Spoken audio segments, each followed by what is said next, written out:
The most challenging examination at the Magic Academy loomed ahead, testing the limits of every aspiring mage's abilities. The moment was on the verge of unfolding. Whosoever succeeds in obliterating the enigmatic magic cube shimmered with an otherworldly allure. Time would inevitably move forward. Numerous candidates had already succumbed to failure. They harnessed every form of power at their disposal. He was determined to shatter the cube's unyielding surface. After enduring countless setbacks, the professor brought the exam to a halt, creating a moment of anticipation in the room. Because the following student, the protagonist, prepared to take the test. He harbored a deep disdain for the individual, viewing them as contemptible due to their exceedingly frail abilities. During the break, he seizes the opportunity. He aimed to strengthen the cube using an ancient and secret spell. This only served to enhance its strength further. The protagonist's objective was to ensure the boy's well-being. He would face the risk of failing in front of the entire crowd. The protagonist grappled with a significant issue. He had misinterpreted the order. A blonde-haired boy set off on his journey before the arrival he had anticipated. The blonde boy approached the cube with deliberate steps and endeavored to annihilate. However, his fluctuating mana inadvertently activates the spell in a devastating manner. The cube transformed into a mighty tornado, swirling with immense force. Even the professor was left in a state of astonishment. The professor harbored a strong disdain for the boy who possessed minimal abilities. He assesses the situation in mere seconds. He leaps from he takes his seat, settling firmly in the center of the arena. The professor stood resolutely, wielding his enchanted shield. He was already grappling to maintain his grip. Without warning, the tornado began to widen dramatically. The boy strides through it with a sense of serene composure. The professor stood in stunned silence, utterly speechless. He approached the cube, which had spiraled into chaos. He rests his hand. He swiftly took action, initiating the process of neutralizing the threat. With his distinctive skill of creation, Mana harnessed his powers to shape the world around him. The enchantment gradually began to wane. He restored the cube to a state of stability once more. He then grasped the cube firmly in his hand. He casually handed it to the professor, showing no signs of concern. He inquired whether he had successfully passed the test. The professor stood motionless, caught in a moment of disbelief. He struggled to comprehend the shocking events he had just witnessed. However, the path that led him to this moment was paved with a profound loss that transformed his entire existence. To grasp the full context, it was necessary to journey back several years. Introducing Aruto, a character poised at the center of the unfolding tale, the boy who entered the world, lacking any trace of magical ability. As a result, he found himself unable to safeguard the woman he cherished. The protagonist received his powers from a formidable mage known as Gamazin. Hannah found herself under attack in plain sight. He stood frozen in place, caught off guard by the unexpected moment. He stood frozen, his heart shattering as he witnessed the woman he loved meet her tragic end. The protagonist dedicated 15 years to his studies, and navigating through perilous dungeons, he embarked on a quest to discover an item capable of restoring her to him. 5 decades and 5 years had passed since that pivotal moment. He appeared aged and weary, bearing the marks of time and hardship. Despite his relentless searching, he had yet to uncover the item that would reunite him with her. At the twilight of his life, he found himself reflecting on the journey that had brought him to this moment. The protagonist lay battered and drained. He crumpled to the ground, succumbing to the weight of his exhaustion. He whispered a quiet farewell to. Suddenly, an unforeseen event unfolded before him. A mysterious sphere floated before him, emanating a congratulatory aura. The protagonist had successfully acquired the coveted divine tier item. An exceptionally rare prize awaited him. It bestowed the extraordinary ability to begin life anew. However, there was one condition that needed to be met. He faces a daunting sentence of 20 years, with only one opportunity to change his fate. If he failed to alter his destiny during that crucial moment, he faced the imminent threat of being erased from existence. With unwavering resolve, Aruto nodded in agreement. A peculiar sperm floated effortlessly through the air. Aruto stepped into the scene, drawing attention with his presence. Thus, his second life commenced. The protagonist found himself reborn into the world as an infant, marking the beginning of a new life filled with untold possibilities. Nestled in the embrace of his parents, the protagonist reflected on the loss he had endured during his childhood. Given his tender age, the infant was unable to. During the initial months, he absorbed his surroundings with keen attention, allowing every detail to sink in. During that period, he dedicated himself to rigorous training, the boundaries of the infant's physique. The protagonist struggled to maintain an upright position, his body weakened and unsteady. He was already determined to enhance his skills and progress further. In this world, every individual emerges with a unique gift bestowed upon them at birth. The protagonist's greatest asset had always been his wisdom. However, this time marked the dawn of his new chapter. The protagonist viewed the essence of a gift as an act of creation. This unexpected gift elevated his standing, a screen visible solely to him, possessing powers that were entirely foreign to that realm. Determined to act swiftly, he rises from his resting place, determination fueling his movements as he begins his training regimen. His determination to save Hannah in the future fueled his every decision. Despite his tender age, he was already engaged in his studies. He diligently honed his magical abilities through rigorous training to elevate his standing. The celebration of his 8th birthday finally arrived. The protagonist had devoted himself tirelessly to rigorous training in anticipation of this pivotal day. His status had risen significantly,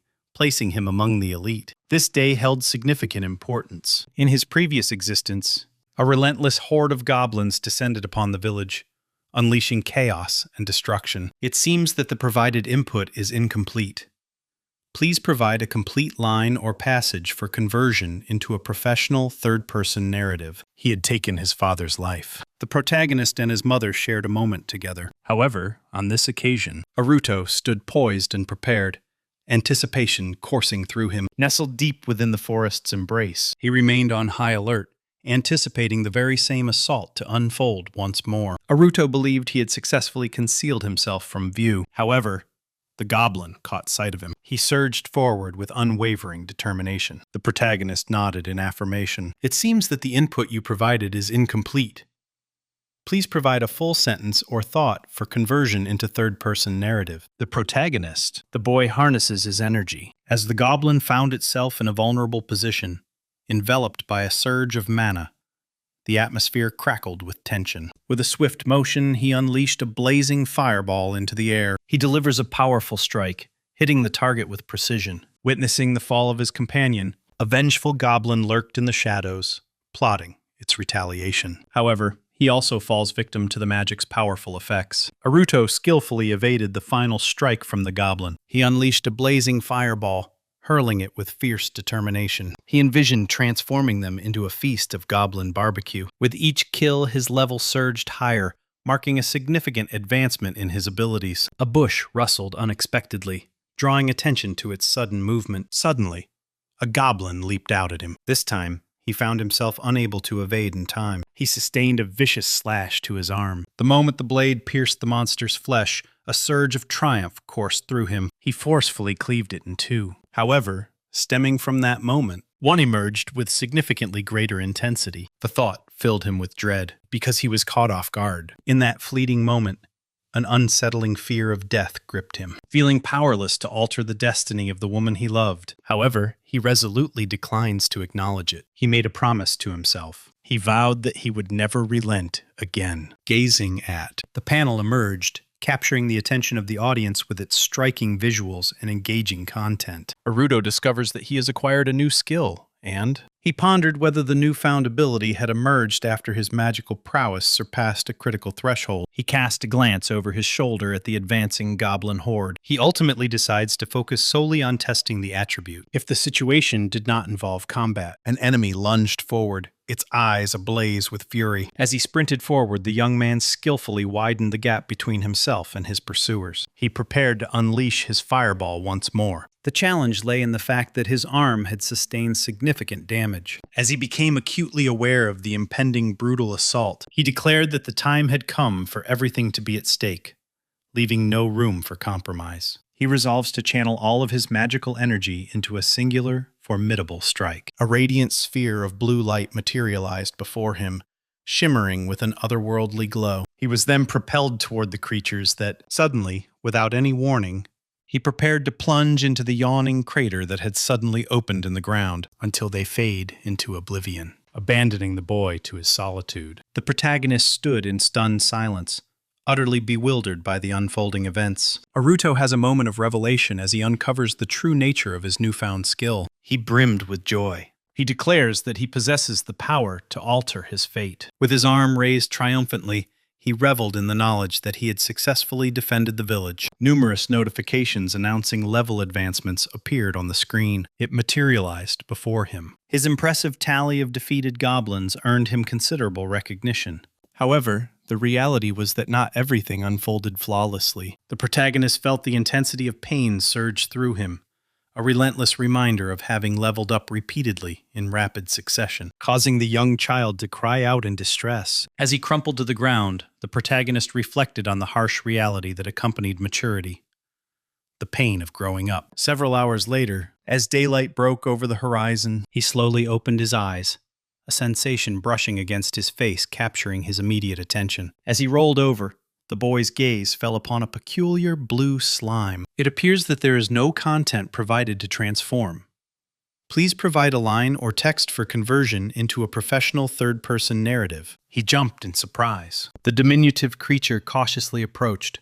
Its curiosity piqued. He extends a refreshing glass of water. He begrudgingly acquiesced, acknowledging the circumstances that lay before him. After splashing water on his face, he refreshed himself. He experiences a renewed sense of relief and well-being. The little one leaped with exuberance, radiating pure joy. As he grapples with confusion, the mystery of the strange object captivates his thoughts. It became apparent that slimes, contrary to popular belief, were not perilous creatures.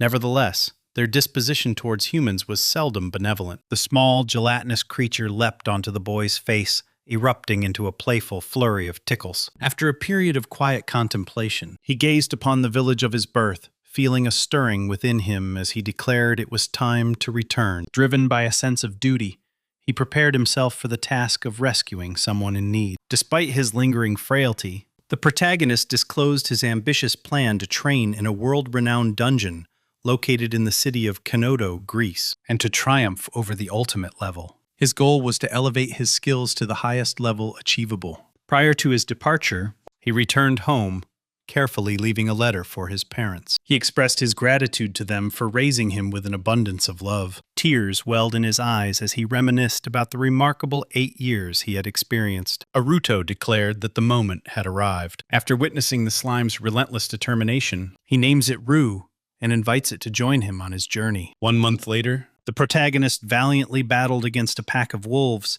skillfully dodging their ferocious attacks. The tiny creature arrived, clutching the shimmering crystal that belonged to the formidable monster. He carefully placed it into the bag, blending it seamlessly with the other items inside. Suddenly, the protagonist discovered an ideal spot to set up camp. The young man was captivated by the sight before him. He resolves to take a brief respite before resuming his journey. As darkness envelops the landscape, he kindles a campfire and expertly grills skewers of wolf meat over the flames. As he enjoyed his meal, the protagonist confidently remarked that he could now effortlessly conquer low-ranked monsters, noting how his body was steadily acclimating to the rigors of battle, to the extent that it now aligned perfectly with his experiences. This implied that advancing to higher levels within the dungeon would become a more manageable task. Ru seizes the opportunity to enjoy a quick snack and demonstrate that it possesses a greater strength as well. The protagonist realizes that they should seize the opportunity to indulge in a hearty meal after their extensive efforts. He expressed his gratitude to the little one for being an exceptional helper. A pair was being closely observed by an unseen watcher. He felt the unmistakable presence of someone nearby. The young man hurled a skewer into the air,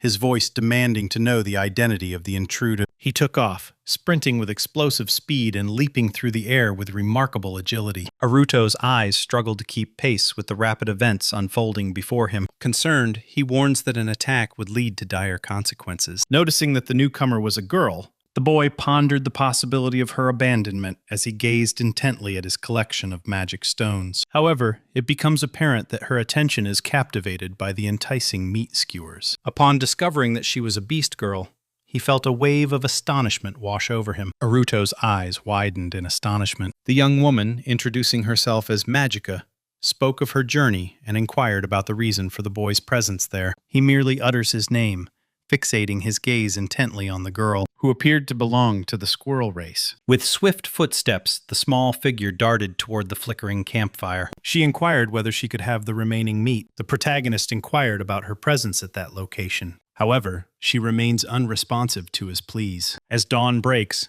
she sets out in pursuit of him. She mentioned that she had matters to attend to in Kanado Gray. After being labeled as a child, the young man inquired whether the girl was also a minor, but Magica firmly refuted his assumption, asserting her status as an adult. He firmly declared his intention to forego any journey. However, a fleeting thought crossed his mind, rekindling a forgotten memory. He retraced his steps and suggested that they should accompany each other. Soon, the duo catches sight of the final destination awaited them. After the meticulous examination of their documents, they received permission to enter Kanado Gray's establishment. The city was a melting pot, bustling with diverse races and cultures coexisting in vibrant harmony. The allure of the dungeon was the key to their success. Noticing the girl's apprehension, the protagonist inquired about the situation, and she expressed her anxiety regarding the overwhelming number of people present. Having spent his formative years in a village, Aruto confessed that he had also felt a wave of nerves during his initial visit to the place. Recognizing that he had divulged too much information, he quickly fabricated a story, asserting that he had visited the city with his parents during his early childhood. The protagonist reflects on his first life, noting that the city appears more vibrant and pristine than it did when he was just 10 years old. This indicated that significant events were looming on the horizon within the next 2 years.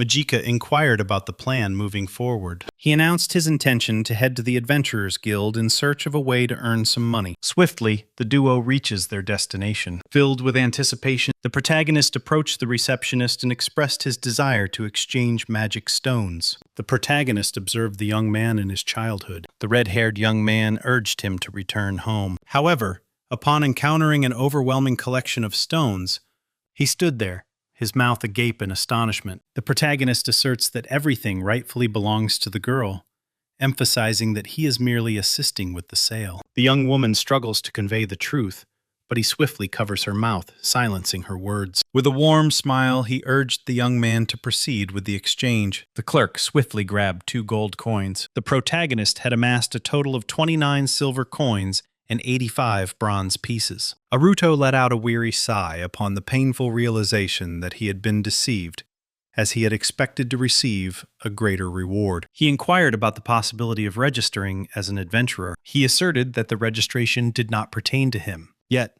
it was all for Magica. The scene unfolded beyond the walls, where the world outside awaited. The girl stepped closer, inquiring if he had sought her company solely for that purpose. He denied it. The protagonist confidently asserted that he merely required a touch of assistance, believing that dedicating time to the sale of magic stones was not an undesirable pursuit. When questioned about his standing in the community, he dismisses such matters with indifference, expressing that they hold no significance for him. With newfound wealth in his possession, he resolved to seek out an inn. However, before that, he wished to express his gratitude by treating himself to a meal. Magica nodded in agreement. She announced her intention to stay in his room for a while, revealing that she had no money. At the inn, the atmosphere buzzed with a blend of warmth and camaraderie. The young man expressed his delight in having company. He marveled at the exquisite quality of the food served in that establishment. When he found himself under the intense gaze of others, he inquired about the source of her distress. As she shed her clothes, the girl casually remarked that it was nothing, but insisted they should take a bath first. The unexpected turn of events sent Aruto into a fit of screams. As he stood beneath the cascading water of the shower, the young woman reflects on the sensation that everything around her feels strikingly unfamiliar. She resolves to surrender to sleep, postponing her regrets until the dawn of a new day. As she stepped into the room, she discovers the boy in a serene state of meditation. As the manospheres illuminated the entire room, she declared that such a feat should be impossible for humans, leaving the girl to ponder the true nature of the young man before her. It became evident that Magica had been journeying across the globe in search of a specific individual, until the boy captured her gaze. His extraordinary strength and abilities, unlike anything she had ever witnessed, left her in awe. This prompted her to reach out in order to gather more information. However, all she has accomplished is merely existing. He was taken aback by the boy's unexpected maturity. In her daydream, the young woman muses about whether the protagonist might be the harbinger of change in their world. He ultimately decided against the idea, recalling the oracle's prophecy that proclaimed the hero would indeed be a girl. Nevertheless, she confides that an unshakable feeling persists within her, that the child holds the key to something significant. Several hours later, Magica observed Aruto as he lay peacefully asleep, his features relaxed in the tranquility of slumber. However, in an unexpected turn of events, a sound suddenly captured her attention. Remaining perfectly still, she speculates whether the presence looming nearby belongs to an assassin, considering their formidable skill level. The young woman resolves to take no action at all. He watched with keen interest, eager to discover how the boy would navigate the unfolding situation. A mysterious figure draws near to the protagonist's bag. He rises from his seat and greets the room with a cheerful, "Good evening." In a swift motion, the hooded man seized his dagger and lunged menacingly toward him. The squirrel girl sprang into action, determined to intervene at last. The thief's voice pierced the tension, warning her to remain still if she wished to avoid losing her friend. With a glimmer of excitement in his eyes, the young boy posed his question. The protagonist pondered the unsettling question of how the stranger had uncovered the knowledge that the money lay hidden in his bag. He unleashed a powerful assault by employing his air bazooka skill. This action propelled the hooded man forward. He burst through the window, soaring into the open air. Magica inquired about the young man's well-being, to which he promptly assured her that he was fine. The girl pondered the possibility that he could have used his magic to eliminate the intruder. She pondered the extensive training required to achieve such a level of skill. Achieving that level of skill at such a young age was nothing short of extraordinary. As she prepared to voice her question, a sudden realization struck her.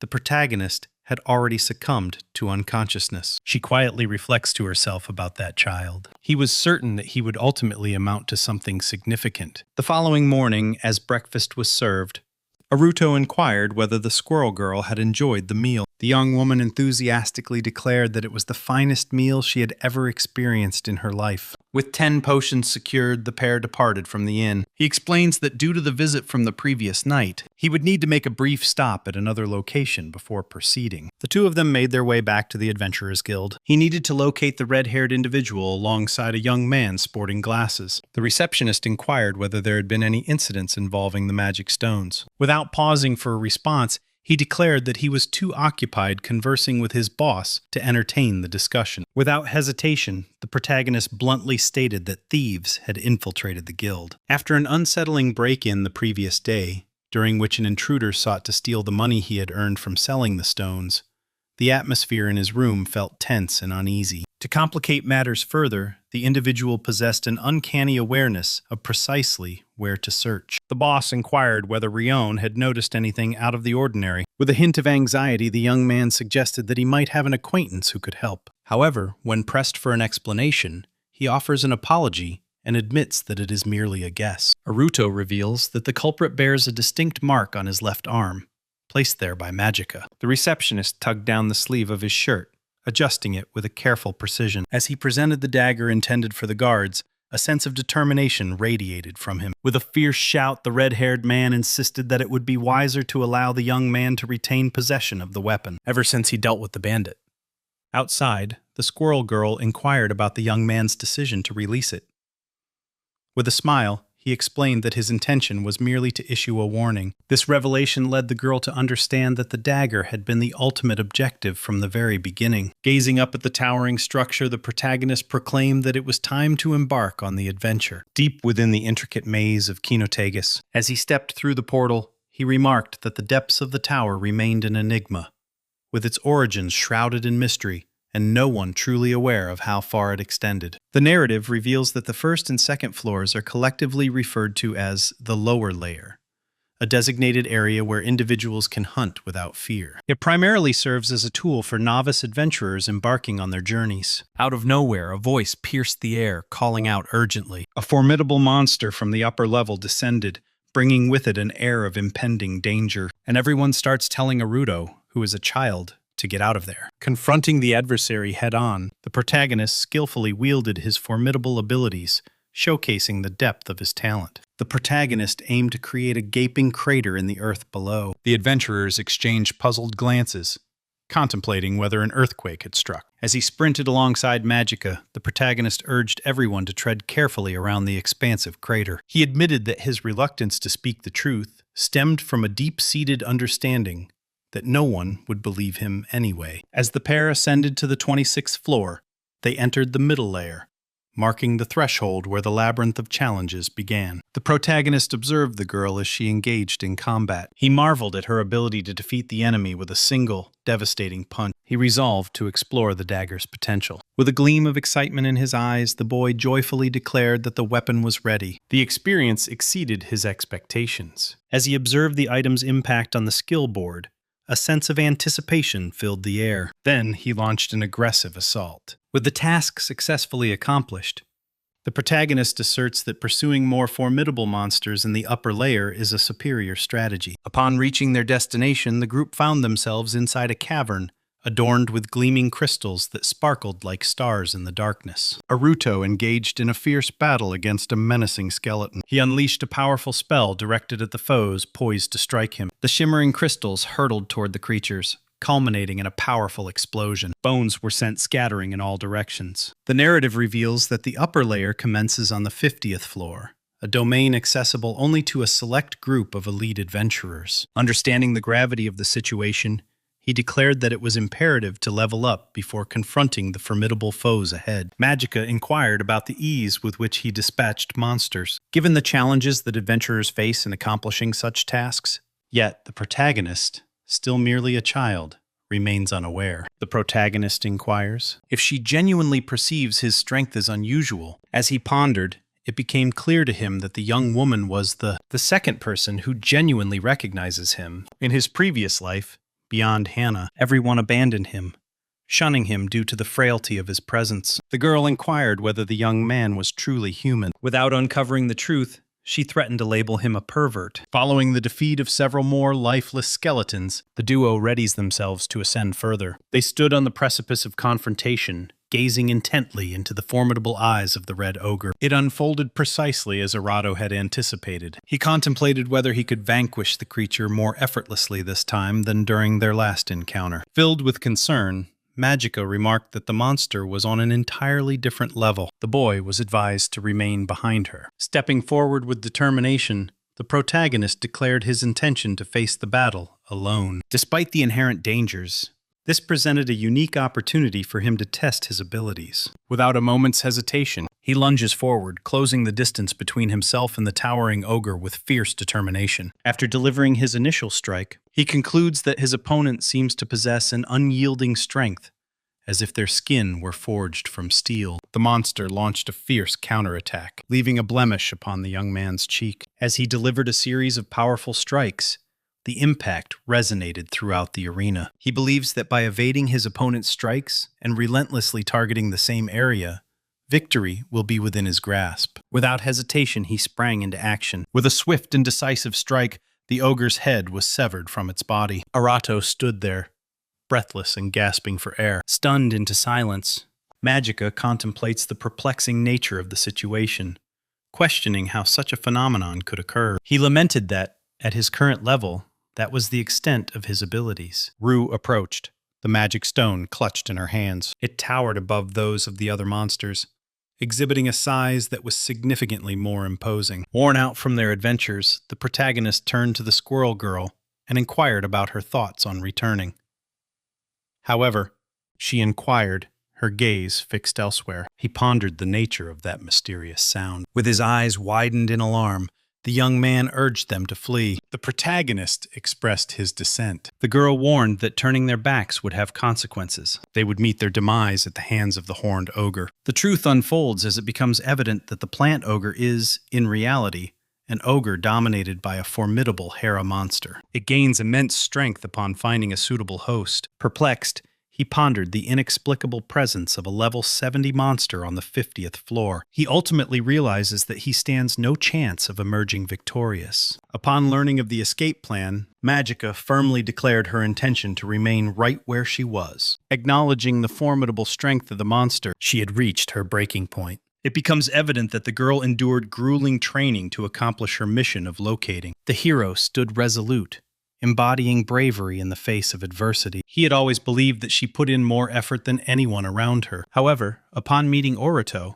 she came to the startling realization that her efforts fell short of what was required. With her skill activated, she surged forward to launch a fierce attack. She declared with unwavering confidence that she would emerge victorious. Ultimately, the weight she bore on her back eclipsed that of the ogre itself. The enemy stood resolute, showing no signs of distress despite having endured the blow. He readied his forces for the impending counterattack. It became evident that the object bore no scratches whatsoever. The squirrel girl swiftly darted away, her agile form blending seamlessly with the surrounding foliage. Capitalizing on her remarkable speed, she maneuvered with precision. He unleashed a flurry of punches in rapid succession, driven by the determination to secure victory. She materializes stealthily behind the ogre, ready to strike. However, she finds herself ensnared as vines coil tightly around her body, halting her progress. Utterly paralyzed, Magica's voice erupted in a frantic scream, filling the air with urgency until, in an unexpected turn of events,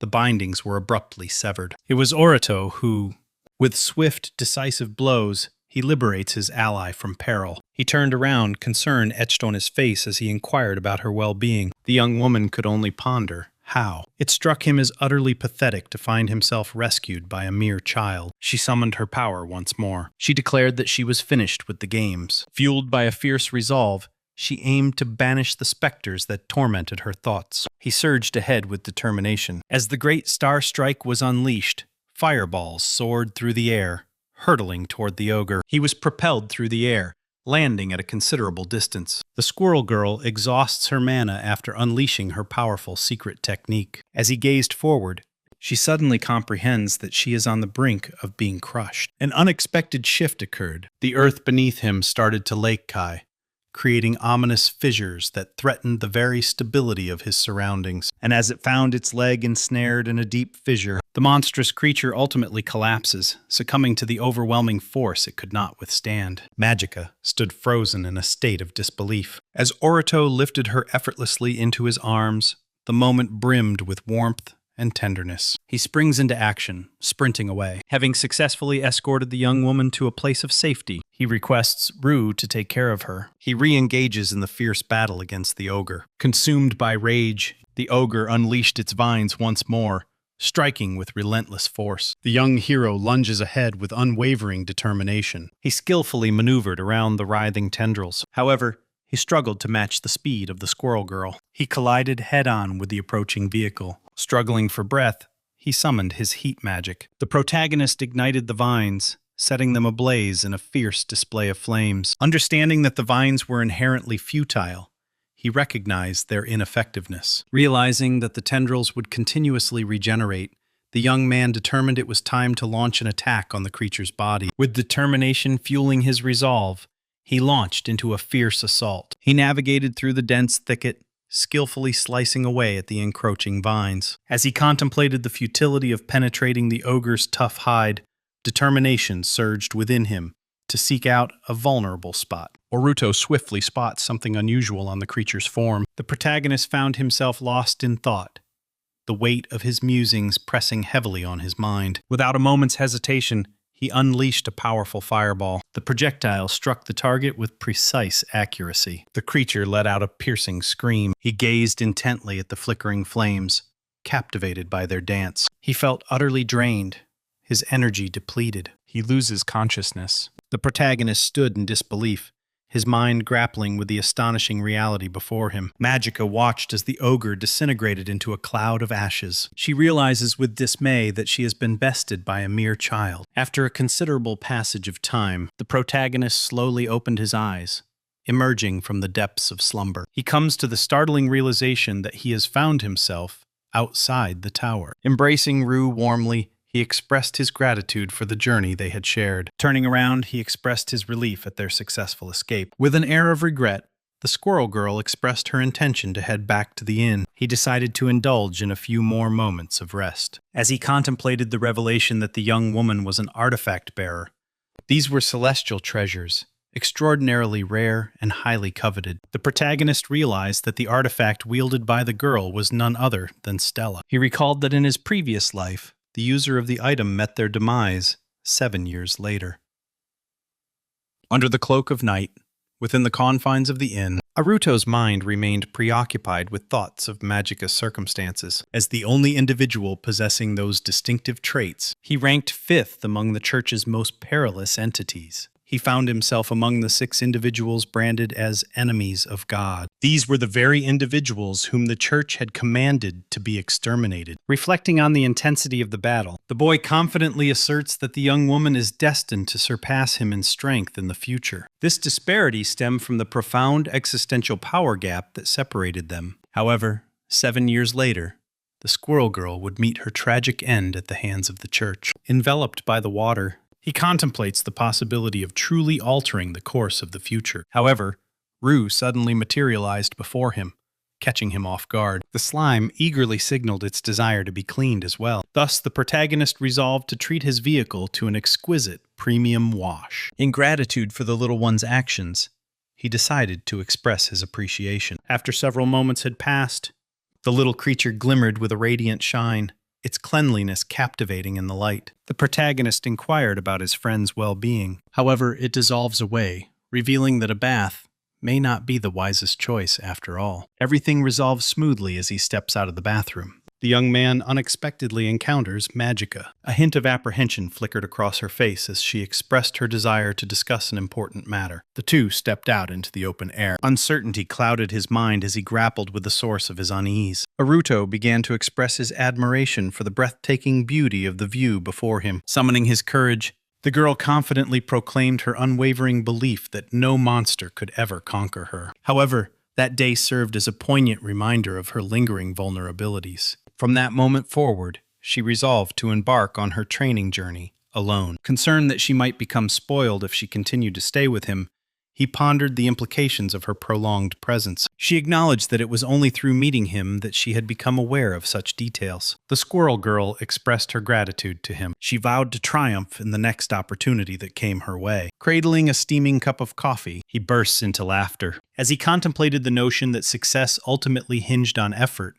a sense of clarity washed over him. Raising their glasses in a toast, they vowed to grow stronger before their paths crossed once more. However, what remained unknown to them was, regardless of their relentless efforts, a formidable force loomed, capable of easily overpowering them. The following day, the protagonist slowly roused from slumber, blinking against the morning light that filtered through the curtains. Upon noticing the emptiness of Magica's bed, he was engulfed by a wave of sorrow. Determined to forge ahead, he rises and strides away. Afterward, he became so immersed in his training that he lost all sense of time. He began by enhancing the proficiency of his crafting skills. In the heart of the forest, he determined that this secluded spot was ideal for discovering precious ores. Harnessing his abilities, he cleaved the massive rock, uncovering a hidden trove of gleaming emeralds within. After a passage of time, he discovers the blacksmith attribute. He realizes that the crafting skill has the potential to create various items. Thus, after meticulously collecting resources within the depths of the dungeon, he skillfully refined them through the application of heat magic. The young man triumphantly forged his first weapon entirely on his own. It became evident that, as he diligently honed his swordsmanship, he also acquired a variety of new skills. He envisioned a towering double stack. He unlocked it during a fierce battle against a formidable worm. It lay shattered, broken into fragments after enduring a powerful blow. Furthermore, in the midst of a fierce confrontation with a pack of enraged buffalo, he soon realized that the enhancement of his grave skill had unveiled new possibilities. He realized that it was also feasible to integrate it with other spells. This intensified the danger lurking within the pit. Suddenly, a message materializes on the screen, delivering an urgent warning. He had successfully acquired the hack skill. As he analyzed the object, the boy realized that he could now reposition the target at will, contingent upon the amount of mana he infused into it. Without a moment's pause, he shifts a stone aside and, recognizing its inherent value, he resolves to elevate his own level as well. With the passage of time, winter gracefully enveloped the landscape. Rumors began to circulate about an individual who had managed to hunt a staggering 1,000 monsters on the upper floors of the tower. As they turned around, the two young men came to a startling realization. They could find themselves directly confronting the individual behind the chaos. Thoughtfully, Aruto contemplates whether his existence is at last being acknowledged. As he reflects on the moments of being overlooked in his past, Feelings of neglect wash over him. Returning to the inn, he informed the receptionist that he would be in the dungeon starting the following day, leaving his room unoccupied for a day or two. With a note of concern, the receptionist cautioned him to exercise caution during his time there. He inquired about the well-being of the squirrel girl, recounting the events that had transpired. The woman expressed her concern, revealing that she had not seen the young girl for several days. This left the protagonist's heart in a state of unease. Suddenly, a young man remarked on the knights who pledged their allegiance to the Pope. He burst out, racing into the open air. He concludes that his future holds the potential for change. Magicus stood out in a unique way as well. It was possible that the Pope had already dispatched the order, and what would transpire 7 years into the future. At this moment, anything was possible. Inside the carriage, a mysterious man was taken aback by the vibrant energy radiating from the boy who had just hurried past. As he approached the tower, Aruto activated his detection skill, honing in on the girl's location. In a swift motion, he locates her and calls out her name with urgency. Startled, the young girl inquired. The boy felt a wave of relief wash over him upon discovering that the squirrel girl was alive. He assures everyone that he is perfectly fine. Yet, when questioned about his breathlessness, he fabricates an excuse. He insisted that he had merely been exercising when he first laid eyes on her. The protagonist, feeling the chill in the air, graciously offered his scarf to Magica.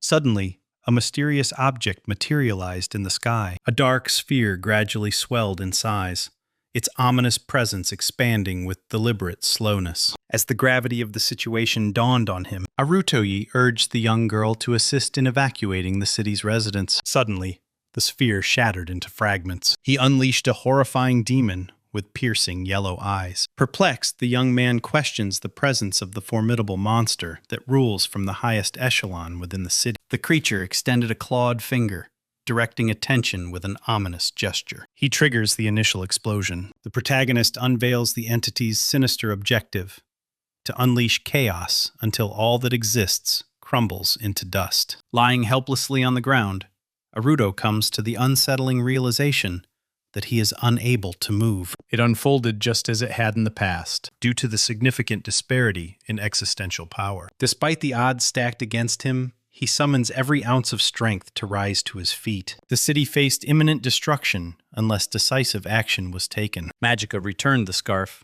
assuring everyone that everything was fine. He charges into battle with unwavering determination. Upon encountering the formidable demon, with fierce determination, she lunges forward and unleashes her first powerful strike. Observing the unfolding events from a distance, the protagonist acknowledges that his ally has significantly grown in strength. However, the enemy resurfaced through the swirling dust, demonstrating its remarkable regeneration ability. With unwavering resolve, the squirrel girl declared she would simply need to deliver a more powerful strike. However, fate had dealt her an unfortunate hand. The devil vanished into thin air, leaving an eerie silence in his wake. He materializes once more behind her. He compelled the girl to abandon her pursuit of the artifact. Following the impact of the attack, she finds herself sprawled on the ground. He remained on the ground, unmoving. Aruto contemplates whether the past 8 years of his life had been nothing but a squandered effort. However, to his astonishment, his mana started to stir with an unexpected intensity. Demonstrating his ability to wield magic effortlessly, he performed spells without the slightest movement. The devil launched yet another assault on Magica. The protagonist nimbly evaded the attacks, skillfully sidestepping each strike. She firmly declares that a single blow could lead to her certain demise. Consequently, she must seek a method to harness the power of the artifact. Recognizing that inflicting repeated damage proved ineffective, he sought alternative strategies. Without warning, the enemy unleashed a fierce assault. It hurled the young girl away with tremendous force. On the ground, she marvels at the extraordinary ability to emanate such a potent aura while harnessing mana. Her train of thought abruptly halts as she comes to a startling realization. The protagonist braced himself for what was to unfold. The creature unleashed a ferocious tornado of flames, swirling menacingly through the air. As the squirrel girl prepared to depart, the flames suddenly shifted,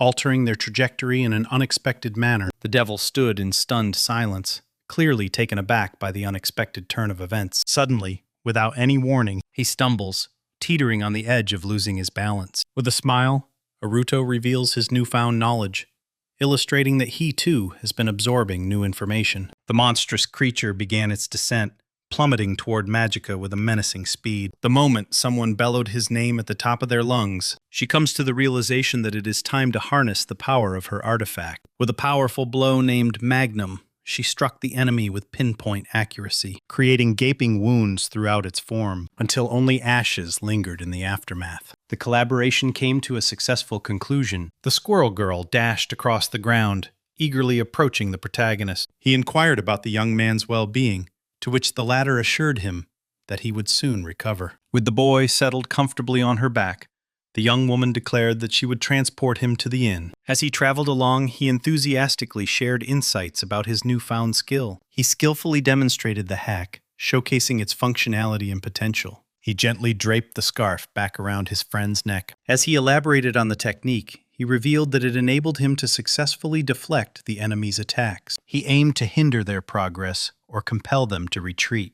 Nevertheless, in his opinion, defeating the devil alone was a task deemed impossible. It was Magica who had saved the city, but the girl insisted that the young man also deserved recognition for his contributions. The protagonist pondered the identity of the one who had vanquished the creature in his previous life. As he struggled to recall the events, the memories eluded him entirely. Out of nowhere, he catches sight of something peculiar. He commands the young woman to halt, and she promptly complies. They fell into a profound silence, allowing the stillness to envelop them. He observed a hooded man flanked by 2 guards. He was utterly stunned, a wave of disbelief washing over him. Naruto comes to the realization that he possesses knowledge he had previously overlooked. The protagonist recognized that the wicked man was in excellent health. As it was under the ownership of Gamazin, the mage responsible for Henna's death in the past loomed ominously over the events that unfolded. Upon learning of his status as one of Euphonia's 12 generals, he felt a surge of both pride and trepidation. Squirrel Girl suddenly recognizes the man, her memories sparking with a sense of familiarity. Consumed by a deep-seated hatred, he readied himself for the impending assault, determination etched across his features. He declared his intent to eliminate the mage once and for all. The girl's anxiety brought to mind the unsettling memories of level-up sickness that haunted him. The protagonist raised his voice, echoing through the air. He remarks that victory under such circumstances seems unattainable. As he gradually regained his composure, the young man concedes, surrendering his resolve. The mage eagerly expressed his anticipation to test the summoning item he had just received. However, the object proved to be ineffective, summoning only a low-ranked demon that was effortlessly vanquished. The guard firmly stated that the actions taken were strictly prohibited in that country. He found himself suspended in midair, ensnared by an enchantment. Irritation washed over him, flaring like a spark in dry grass. Gamazin explained that it was customary to evaluate a new item before fully integrating it. This indicated that the man needed to remain silent. With a powerful motion, he thrust the guard forcefully to the ground. He expressed his desire to return to the capital in order to pursue his research further. The protagonist realized with disappointment that the individual he sought was nowhere to be found in that city. He gazed thoughtfully out of the window. The mage observed the duo intently. He was taken aback by the unexpected sight of the squirrel girl. As he activated his power, a thought crossed his mind. Perhaps capturing her would be beneficial, for she possessed the qualities of an exceptional test subject. He realized that any covert actions would jeopardize his relationship with the king, risking the royal support he so desperately needed. He chooses to linger a bit longer, anxiety gnawing at him. Magica expressed her belief that she was moments away from death. As Naruto chastised himself relentlessly, he grappled with feelings of frustration and disappointment. He had foolishly believed that he could confront the enemy in that very moment. Nonetheless, he vowed that upon their next encounter he would ensure Gamazin paid for all of his misdeeds. Several days later, the Lord of Kenegris emerged from his chambers, a sense of purpose radiating from him as he prepared to address his realm. The Lord presented a reward to the squirrel girl for her triumph over the devil. Yet the negotiation faltered as he dismissed the protagonist due to his insignificant level of existential power. Irritation flickered across the girl's face as she questioned why others chose to overlook the young man's undeniable strength. Meanwhile, the events unfolded in a parallel realm. He reflects on how she and Hannah are the only ones who defy the rules of that world. Driven by an unwavering resolve to enhance his strength, he announced his intention to venture into the dungeon the following day. However, as he casts a glance to his side, He found himself standing before the red-haired member of the guild, their eyes locking in a tense moment. With a booming voice, he inquires whether the boy still remembers him. He resolutely declined and turned to walk away. He departed, leaving the young man to grapple with his dire circumstances in solitary contemplation. Seizing the boy, he implores for his voice to be acknowledged. He recognized that the proposal held potential advantages for both parties involved. As he recognized that he had successfully captivated their attention, he inquired about joining the duo, a smile illuminating his face. The boy confidently stepped forward and introduced himself as Lion. He declared his newfound identity as an adventurer in search of allies. Raising his hand in a gesture of gratitude, Erudo politely declined the offer. Recognizing the hero's lack of utility, he understood that the man had been dismissed after his deception was uncovered, and was now desperately seeking to make a fast profit. Taking the initiative, the young man persistently pleaded. However, Magica delivers a powerful strike that propels him through the air. She then expressed her hunger. A few days later, the protagonist engaged in a fierce battle within the depths of the dungeon. With swift and calculated movements, he dispatches multiple foes with ease. His mastery in crafting the dagger had proven invaluable. Even aware that he was being pursued, the protagonist chose to ascend to the next floor. Unexpectedly, Lion burst onto the scene, fleeing from a pack of ravenous wolves, catching him entirely off guard. The protagonist prepared to unleash a fireball. The protagonist urgently instructed him to duck down. With a look of disbelief, the red-haired young man admitted to pursuing the boy. He had ascended to the upper level without even realizing it. Furious, the protagonist thundered his words, declaring that this arena was no place for rookies. As he pivoted away, he made it clear that he had already cautioned him about his unwillingness to squander time on someone of his ilk. The young man offers a heartfelt apology. However, he is viciously assaulted by a fierce wolf. He glances over his shoulder. He swiftly dispatches the monster. Yet, the protagonist found himself tangled in a web of uncertainty. It appeared that time had run out. He knelt on the ground. He lamented that had he foreseen this outcome, he would have welcomed the young man into his team. Suddenly, Lion rose to his feet and inquired if Aruto was truly certain about his decision. Recognizing that his resurrection had instilled fear in the boy, he discloses his true identity as a vampire. These beings were rumored to be eternal, instilling fear in the hearts of many, far surpassing that of common monsters. However, that was merely the protagonist's perception. The young man confidently asserts that he shares more similarities with humans than one might expect, noting only a slight increase in his resilience, and, in a sense, everlasting. The protagonist inquired about the origins of his newfound ability. The vampire cryptically declared that it was a lengthy tale, subtly hinting at his remarkable tolerance to pain. When questioned about the possibility of humans possessing such abilities, he firmly rejects the notion, asserting that he does not belong to that world at all.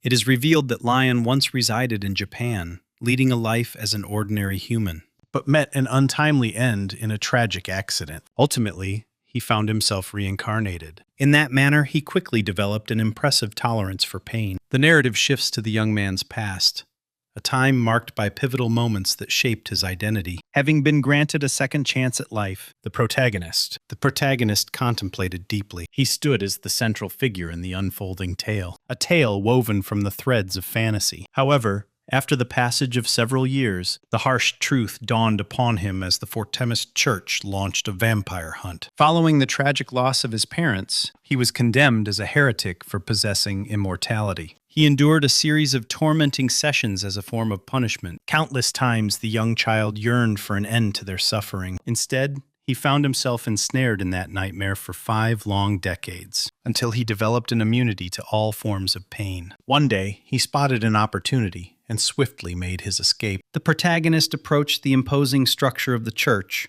its towering spires reaching toward the heavens. For centuries, he concealed his existence from the world until fate led him to that city, where he embarked on a new chapter by joining the guild. The story rendered the protagonist utterly speechless. Recognizing the weight of his words, he offers an apology for bringing up the matter. The vampire assured him that everything was fine, yet he remains haunted by thoughts of how desperately he wishes he could have saved his family. Driven by his aspirations and a thirst for the unknown, he embraced the life of an adventurer. Driven by his desire for greater strength, he he sought to improve himself. Recognizing the striking similarities between them, the protagonist comes to a resolution, choosing to embrace the addition of one more ally to his ranks. Casting a sidelong glance, he cautions that his training is grueling. As he pondered the thought, a sense of responsibility washed over him.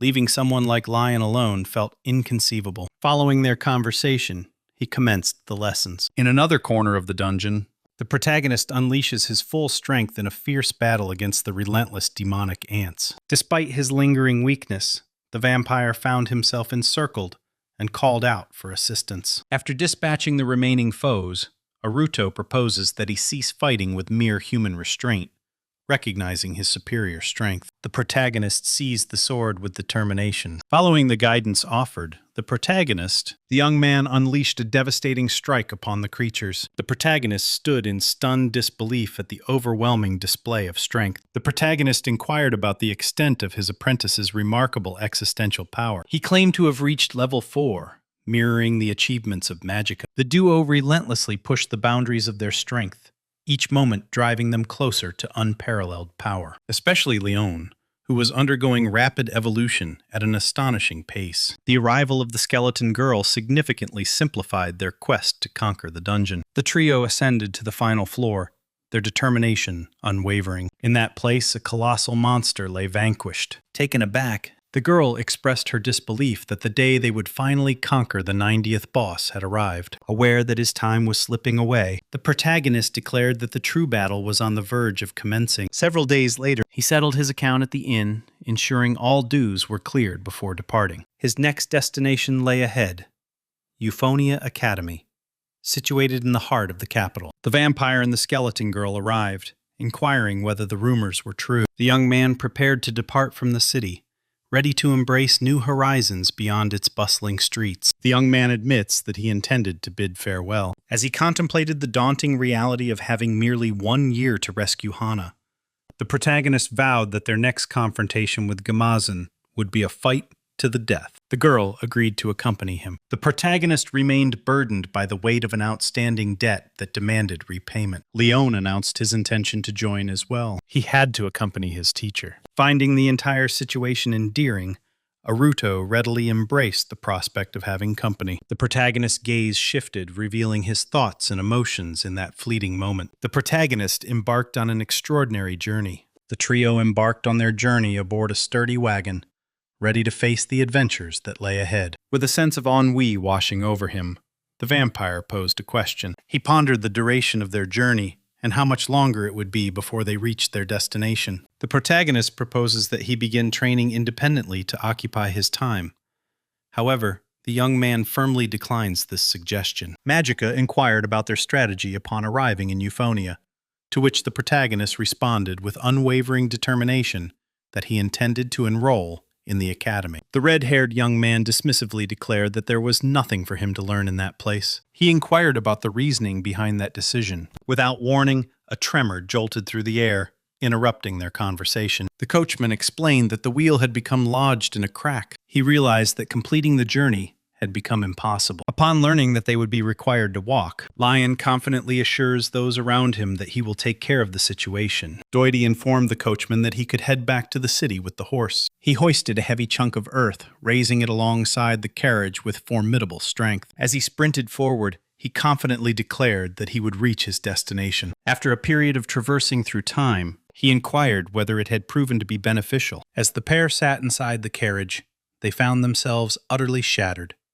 both physically and emotionally. The protagonist delivered a sharp punch to the young man's head, firmly warning him that any further reckless behavior would result in his expulsion from the team. Noticing their proximity to the capital, he realized they were on the verge of reaching their destination. He inquired whether the duo could manage the luggage. The young boy dashed away with urgency, his feet pounding the ground as he hurried off into the distance. The protagonist felt a surge of anticipation at the prospect of reuniting with Hana. The protagonist observed the girl who, out of the blue, he began to sense an unusual presence. It felt as though a longed-for presence lingered just out of reach. Beside her, he stood quietly, observing the world around them. The young man speculated that the girl's fated partner was drawing near. However, The truth would only reveal itself when she finally crossed paths with him. This was the way destiny unfolded its intricate designs. As Leon and Magica finally reached the royal capital, the young man remarked on the city's unmistakable aura of heroism. When questioned about its significance,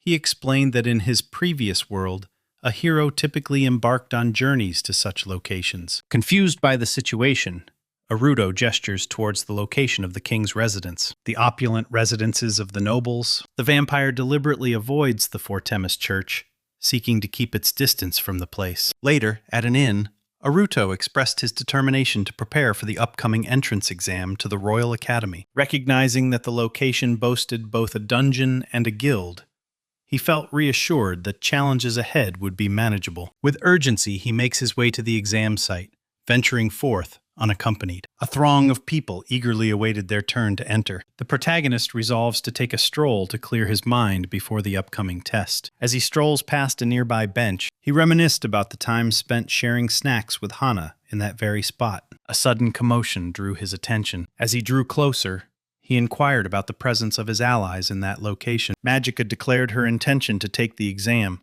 eager to challenge her skills, while Lion pointed out that her true desire was simply to experience life as a student. He ultimately finds himself on the receiving end of a punch. The protagonist soon discovers that, to sit for the exam, a fee must be paid. To complicate the situation further, neither of them possessed sufficient funds. Given their time together, he focused on the smaller details around him. Suddenly, a powerful gust of wind swept through the area. A voice remarked on the incessant noise generated by that year's candidates. Curiosity swept through the crowd as they speculated about the unfolding events. Just then, a man wielding a staff emerged, asserting that this was a sanctuary for civilized individuals. The protagonist recognized Deutsch with a sense of familiarity. As the vampire rose to his feet, he inquired with a touch of disdain whether it was not rather uncivilized to materialize suddenly and wield magic against another. Aruto urged the young man to regain his composure, revealing that he was one of the instructors. It becomes evident that the mage possesses an unpleasant demeanor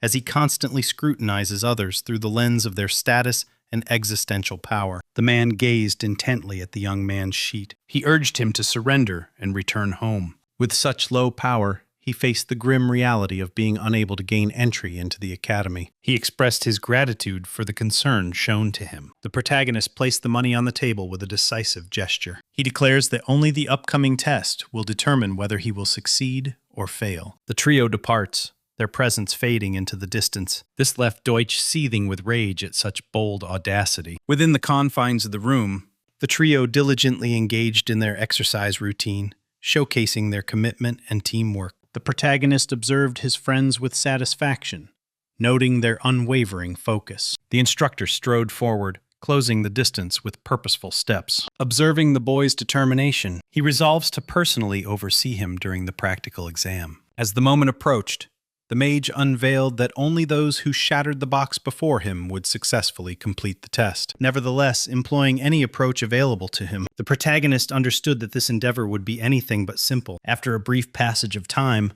it became evident that numerous candidates had fallen short of success. Among them was a boy wielding an enormous hammer, and failed to leave even a single crack. The instructor mused to himself, dismissing the students as nothing more than fools once again. The moment arrived for Magica to take her turn. In the audience, Lion cheered her on with fervor until the girl abruptly silenced him with a sharp request to be quiet. Deutsch mused that the young woman's name struck a chord of familiarity within him. He scorned her half-beast lineage, asserting that she would inevitably resort to brute force, a tactic he believed would lead to no favorable outcome. His strengthening magic stood unparalleled, regarded as the finest in the entire country. The girl flings the cube into the air. With a swift motion, he unleashed a powerful punch. He forcefully cleaved the item in two with a single, devastating strike. The scene unfolded with an air of disbelief, leaving everyone stunned, save for one. The young woman's friends beamed with joy at the outcome. The instructor reflected on the powerful impact of the gauntlet as it struck the ground. He maneuvered to the same spot multiple times, executing each movement with astonishing speed and remarkable precision. He suddenly recalls that Magica is among them, of the entities classified as perilous by the Pope. Next in line to face the test was Lion, With a single, powerful stroke of his sword, he shattered not only the cube, but also the stone altar that had supported it. Cradling the fragments of the box in his hands, he inquired earnestly whether he had succeeded. Perplexed, Deutsch remarked. It was the first time he had witnessed someone perform such an act. Once the young man departed, he declared his intention to take a brief hiatus, allowing time for necessary repairs to the structure. Within the confines of a dimly lit room, an elderly man pondered the unfolding events surrounding that year's candidates, his brow furrowed in contemplation. A man inquired about the morality of allowing Escalite and the vampire to proceed. Another voice suggested that the duo could become a valuable asset in the future, due to their extraordinary power of existence. The instructor nods in agreement with the final statement. He confidently asserts that if he is able to impart his knowledge, the young learners will undoubtedly transform into exceptional students. With a contemplative expression, he remarks that the true issue lies with Aruto. The protagonist feared that his frailty might lead to his demise, thereby tarnishing the Academy's esteemed reputation. Consequently, his mission would be to guarantee the young man's failure by any means necessary. The protagonist had amplified the cube's strengthening magic, enhancing its formidable powers. Returning to the training field, he declared the resumption of the examination. The revelation unfolds that the spell cast by the mage enhances the cube's resilience in direct proportion to the force exerted by an individual. To his astonishment, the next individual to step into the scene was not the protagonist. A young man with tousled blonde hair stepped forward to commence the test. The instructor's frustration mounted as he observed the protagonist's poor mana control. He felt a wave of relief wash over him as he came to the realization that, indeed, the boy possessing existence power at level 1 was destined to fail. Suddenly, flames erupted from the cube, forcefully propelling the boy backward. The box, once a vibrant blue, gradually transformed into a striking shade of red. A fierce tornado erupted, violently sweeping Deutsch off his feet and casting him into the air. Magica and Lion exchanged puzzled glances, their minds racing with questions about the unfolding events. Meanwhile, the protagonist swiftly discerns that the young man's mana is spiraling beyond control. Leaping down, he urged his friends to clear the audience swiftly. At the heart of the swirling tornado, the mage summoned a shield of defensive magic, desperately striving to safeguard himself from impending threats. He stepped forward towards the boy, a sudden understanding dawning upon him. He realized that his mana was steadily dwindling. Arms of wind surged toward him, enveloping him in a swirling embrace. The pressure compelled him to conjure a protective barrier. However, it soon shatters. Fortuitously for the man, Aruto materialized and delivered the message. It would be wiser for him to leave that place with the boy. He would handle the chaos that lay ahead. The instructor's voice boomed with authority as he declared that a person like him was incapable of achieving anything. The protagonist realized that the box possessed the potential to unleash a catastrophic explosion if handled carelessly. Ignoring the surrounding voices, Aruto concentrates intently, channeling his energy as he prepares to wield his magic. The teacher stood there, utterly perplexed. Thanks to his unique talent for neutralizing mana, small cuts began to emerge on the protagonist's skin, marking a painful transformation. However, shortly thereafter, the crimson whirlwind gradually dispersed into the air. With a sense of relief washing over him, he reached for the cube and spoke. He realized that the man had cast the Yahello spell on it, completely unaware that when feeble magic is woven into the spell, chaos ensues, causing everything to spiral into instability. When questioned about his true identity, he lamented his own inadequacy, declaring himself an inferior being with only a single existence power. Nevertheless, even an individual of that nature possesses the potential to achieve great things. With relentless effort, they had the potential to shatter the cube's constraints. Finding himself with no other options, the instructor announced that the boy had successfully passed the test. After a while, a man approached Lion and Rudo, extending his heartfelt congratulations to both of them for gaining admission to the prestigious Royal Academy. The protagonist remarks that the uniform compliments his friend well, but only when he refrains from speaking. Magica arrived at the shop, inquiring if the shopkeeper had anything more comfortable available. She struggled to move gracefully in that outfit. The protagonist remarks that the young woman possesses the grace and elegance characteristic of nobility. The vampire playfully taunted her, casting light-hearted jests about the slenderness of her legs. The trio approached the register, where they discovered they would be required to pay 10 gold coins for each individual. Understanding the financial struggles faced by his friends, the protagonist extends a gesture of goodwill, proposing to cover the costs. However, the duo declines his offer, asserting that they will devise a solution on their own. They declared that it was time to urgently seek out a highly rewarding quest at the guild. After a brief passage of time, Lion seethed with fury, his emotions boiling over in a tempest of outrage. He realized that the board's demands were nothing more than trivial and inexpensive requests. Magica excitedly announced that she had discovered a job opportunity, offering a handsome reward of 30 gold coins. Nevertheless, subduing the fire dragon that resides on the northern mountain became an imperative task. Aruto stepped forward, asserting that it was impossible because dragons, revered as legendary beings, possessed the formidable power to single-handedly devastate entire nations. As he elucidates the details, the protagonist recalled a harrowing encounter from his past life, where he had faced one of these formidable foes and narrowly evaded defeat, despite having reached the apex of level 99. The vampire asserted that the reward was erroneous. The potential reward failed to align with the level of risk involved. When questioned about the authenticity of the request, he asserted that the inspection department should have declined it if it were indeed fraudulent. After careful consideration, the boy deduces that there must be an underlying motive behind the request. Driven by curiosity, he chooses to follow the path and discover its destination. A mysterious woman eavesdrops on the trio's conversation from a distance. She appeared to delight in the words that reached her ears. A week later, the passage of time began to shape new circumstances. Esquiletti skillfully eliminates a massive boar. Intrigued, she remarked that their exhaustive search had yielded no results. Aruto observed the fading light of the sun and suggested that it was wise for them to establish their camp before darkness descended. As darkness envelops the world, the group gathered around, igniting a vibrant campfire that flickered to life in the encroaching darkness. He joins the others to share a swift meal. The protagonist speculated that selling the materials and magic stones could potentially cover the cost of the uniforms. Seizing the moment, he capitalized on the opportunity before him. He then unveils a carefully wrapped present. Displaying the necklaces, he showcased their intricate designs and shimmering allure. The young man revealed that he had crafted the pendants using his exceptional forging skills,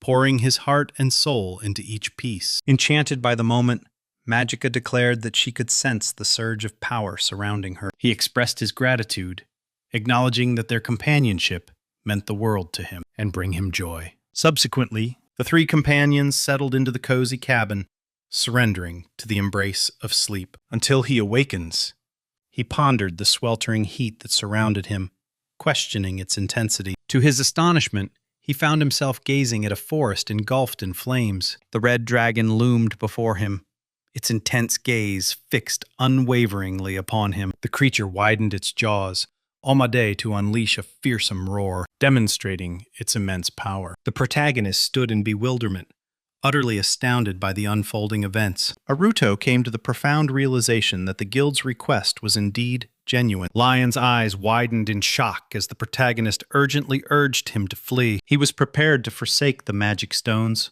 regardless of the consequences. The dragon unleashed a blazing fireball, illuminating the darkened skies with its fierce glow. He obliterated the cabin that housed the items. Magica inquired. The protagonist's gaze fell upon her. The protagonist considered his ally, reflecting on their shared experiences and the bond they had formed. It seems there's a misunderstanding, as the provided input is incomplete.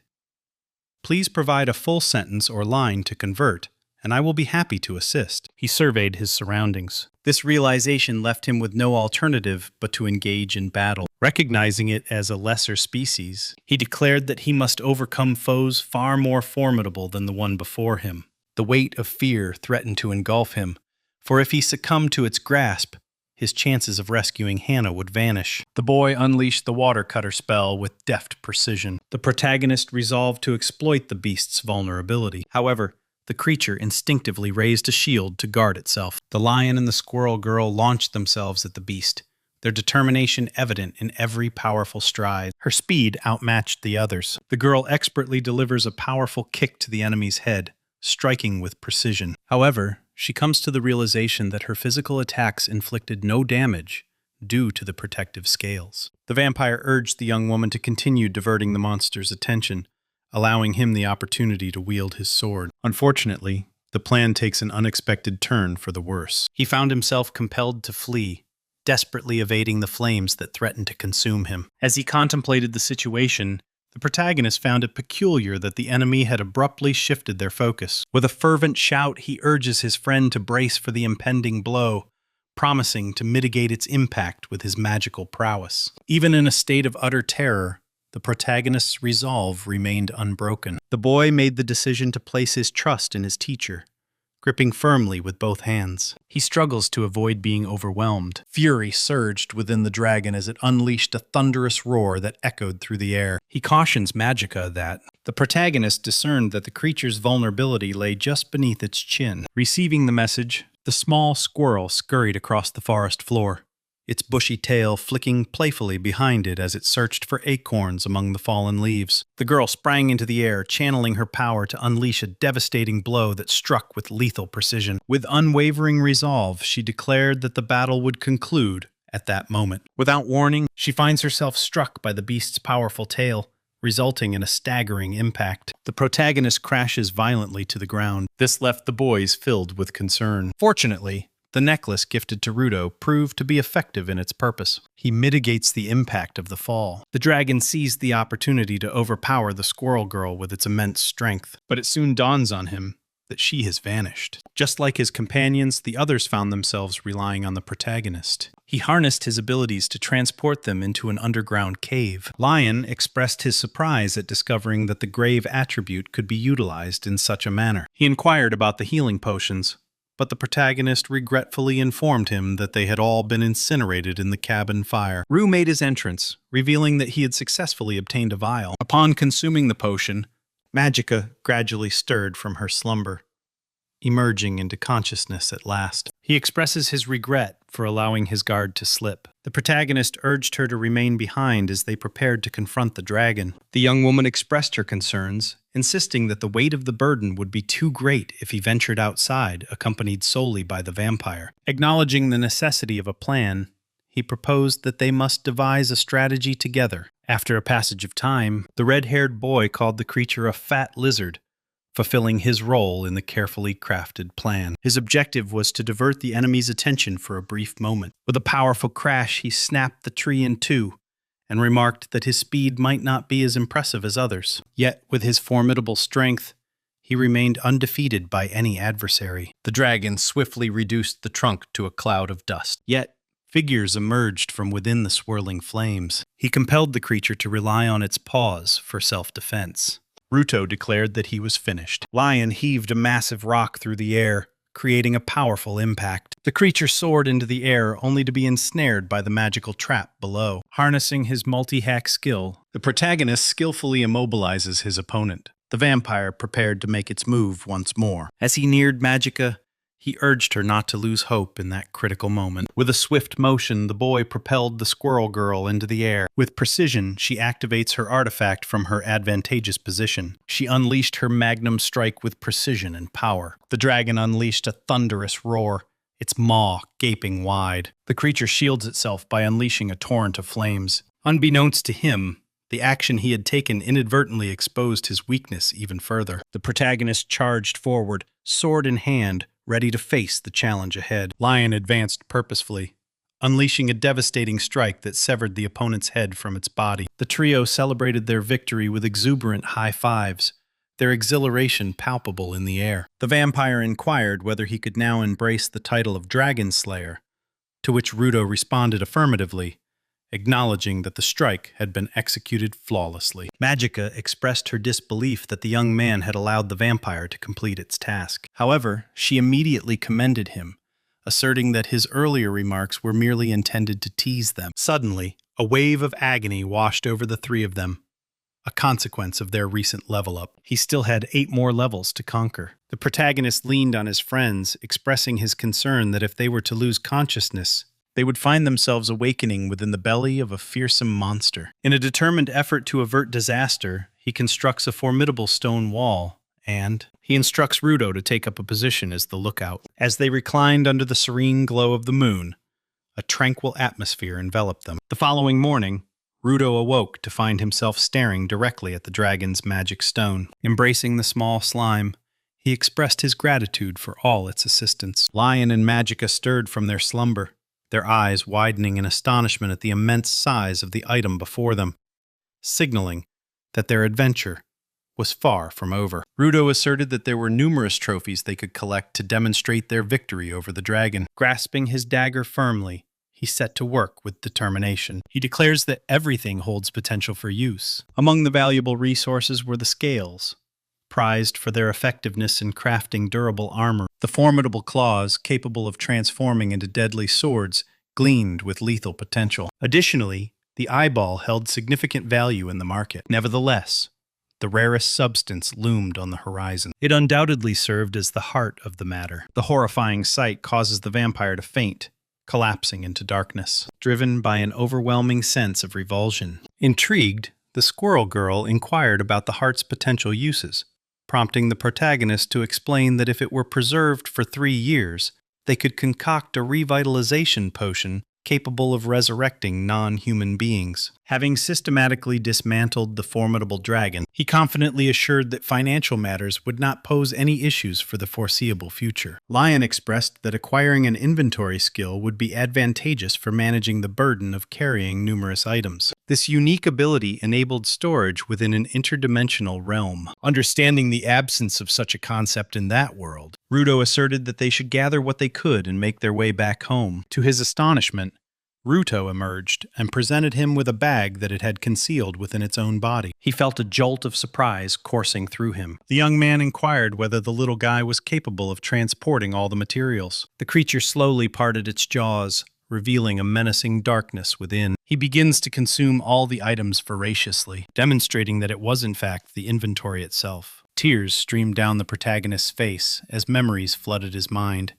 each one a painful reminder of the countless decisions he had faced regarding what to leave behind. The mysterious woman from earlier listened intently, concealed behind the trunk of a nearby tree. He affirmed that God's oracle had indeed been correct. This anticipation stirred within her, fueling a burning eagerness to discover what awaited in the next chapter of her journey. Sometime later, within the bustling confines of the guild, Lion displayed the materials with confidence, eager to showcase their potential. He proudly declared that his party had triumphed over the dragon as per their quest. The receptionist explains that there are numerous avenues available for acquiring those items, including auctions. Consequently, she would be unable to offer the reward. Furious, the vampire erupted with a shout, vehemently insisting that the materials were not second-hand. In the meantime, Ruto contemplated the inescapable nature of fate, realizing that evading its grasp was an impossible endeavor.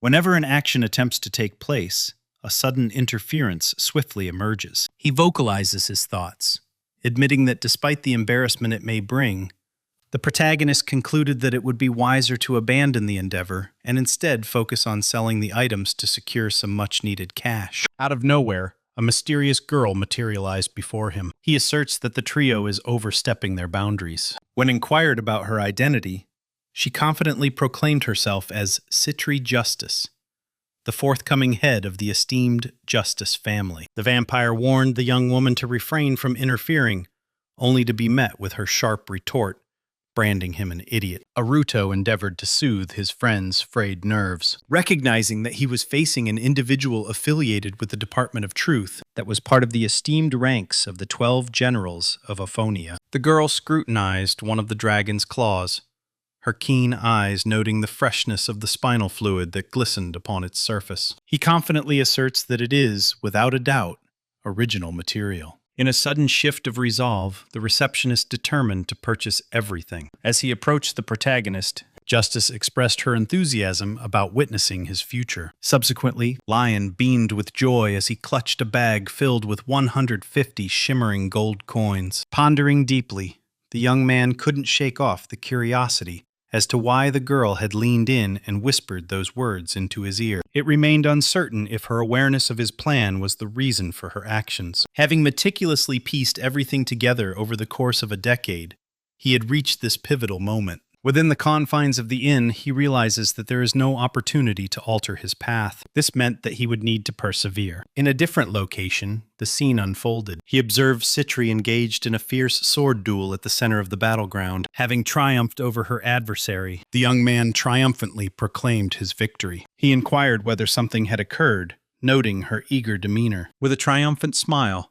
the girl declared that she had at last identified the vulnerable one. The protagonist felt a surge of gratitude for the dragon subjugation request that had come his way. He learns that, in this world, there exists a belief that only the most seemingly weak individual possesses the ability to confront and defeat a dragon on their own. He was the very one destined to unleash catastrophe upon the world, recognized as one of the new and perilous entities. Justice recounted her encounter with the young man. She gazed into the depths of his being, perceiving the essence of his spirit. Determined, she resolved to reveal the boy's true nature to everyone. Another day unfolded at school. All the students congregated in anticipation, eager to witness the announcement of their class assignments. Ryan's gaze fell upon the list, where he spotted his name prominently displayed. He comes to the realization that he has been placed in Class C. Observing the scene, the vampire found himself puzzled, but Magica swiftly clarified that their friend's academic performance had been dismal,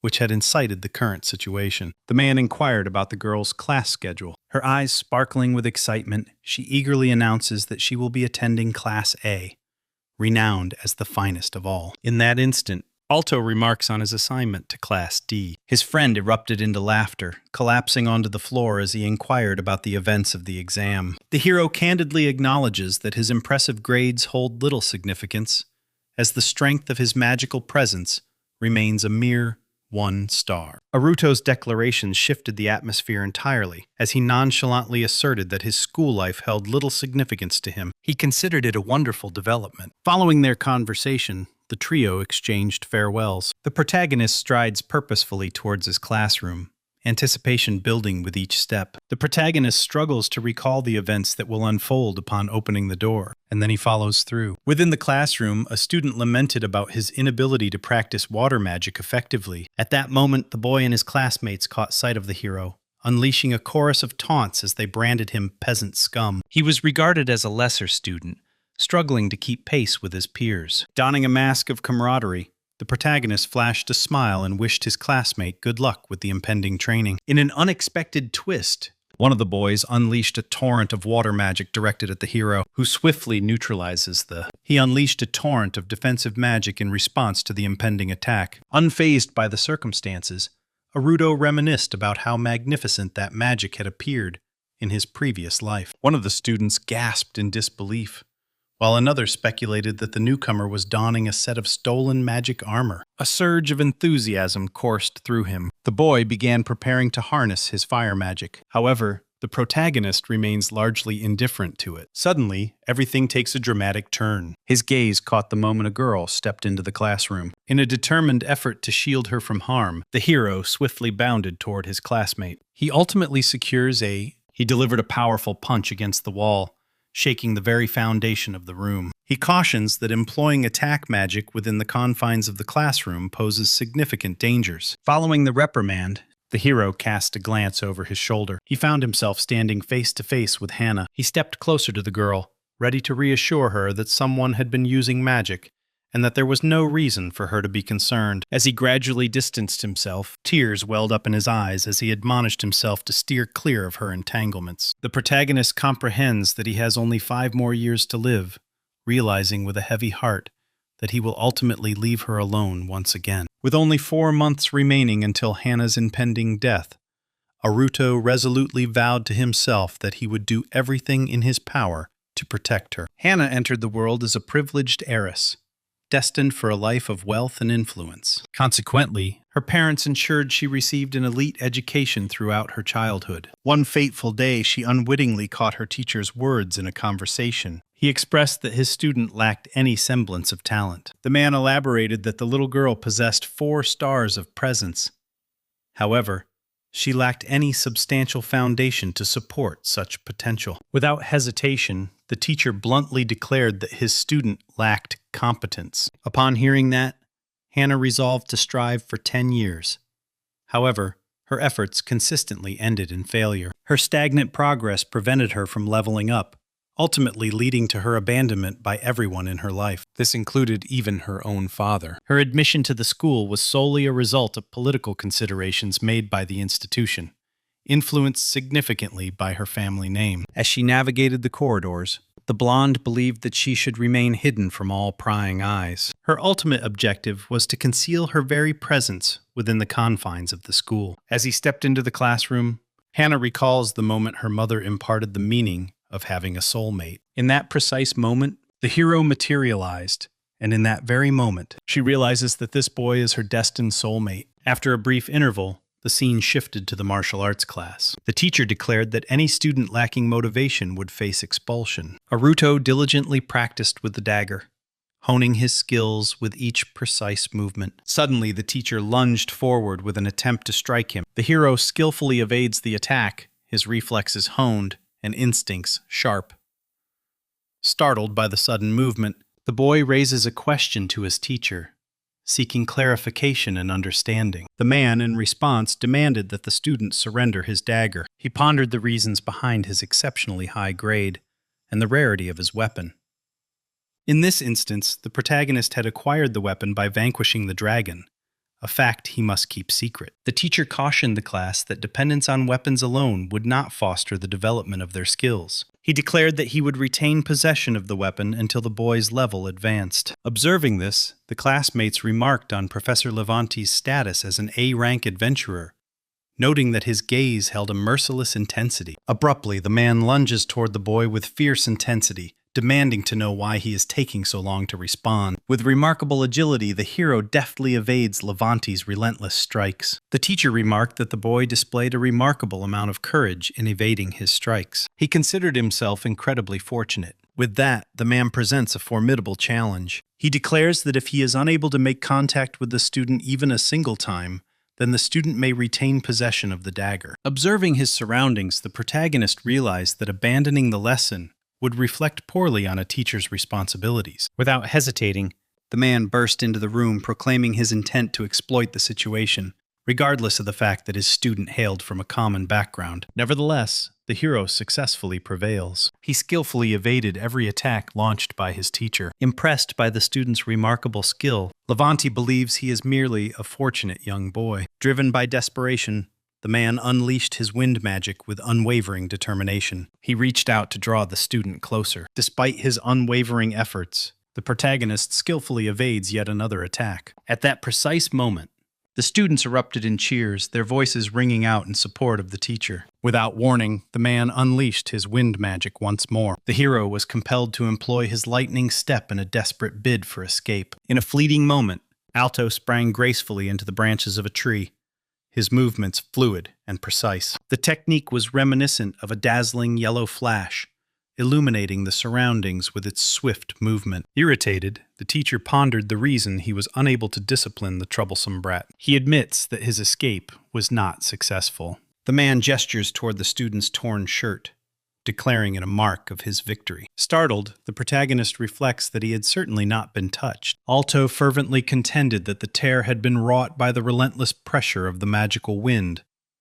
However, his teacher firmly dismissed this claim as unfounded. Upon witnessing the scene unfold, the two students observed and reported that they had seen the teacher make contact with the boy. With a surge of anxiety, Hannah comes to the unsettling realization that everything around her is built on falsehoods. The hero's swift movements rendered him nearly invisible, outpacing anyone's ability to keep up. With an outstretched hand, the teacher firmly commanded that the dragon dagger be surrendered. Just then, Magica intervened, asserting that she had witnessed the entire encounter and confirmed that not a single finger had been laid upon him. The girl doubts whether this man is truly a teacher. At that moment, Levante felt a wave of anxiety wash over him, realizing that engaging in an argument could lead to serious consequences. He concluded that the beast man was undoubtedly correct, attributing his insight to his extraordinary vision. Magica resolutely declared to her friend that she would not allow this guy to escape unscathed, regardless of whether it was merely a game,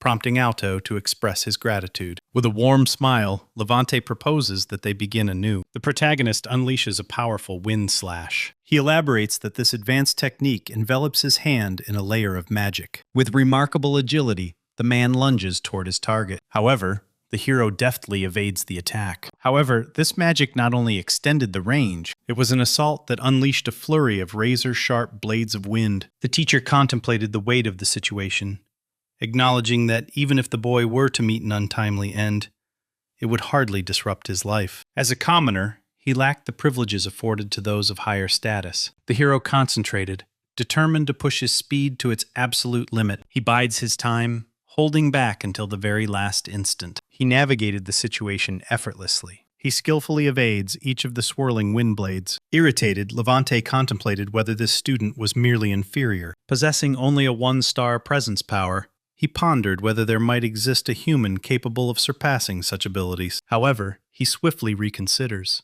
realizing that he isn't feeling his best today. In response, the man grasped the sword that lay on the ground. The protagonist lunged at the boy, determination coursing through him as he recognized that defeat was not an option. Noticing the man grasping the sword, the protagonist couldn't help but remark on his hopeless nature. Despite the chaos around him, the boy maintains his composure. With class nearing its conclusion, all he had to do was evade the impending attack. Nevertheless, the two students insisted that the hero must be employing some sort of deception to evade their attacks, demanding that he adhere to fair play. They seized the hero's legs, urging the teacher that this was his opportunity. In a swift motion, the man lunges towards the boy, brandishing his sword menacingly. However, the protagonist harnesses his lightning step, successfully navigating through the challenge. He skillfully evaded the incoming attack, simultaneously discarding his sword with precision. Consequently, the teacher collided face first, creating a comical scene that drew the attention of the entire classroom. He stumbled first into a muddy puddle,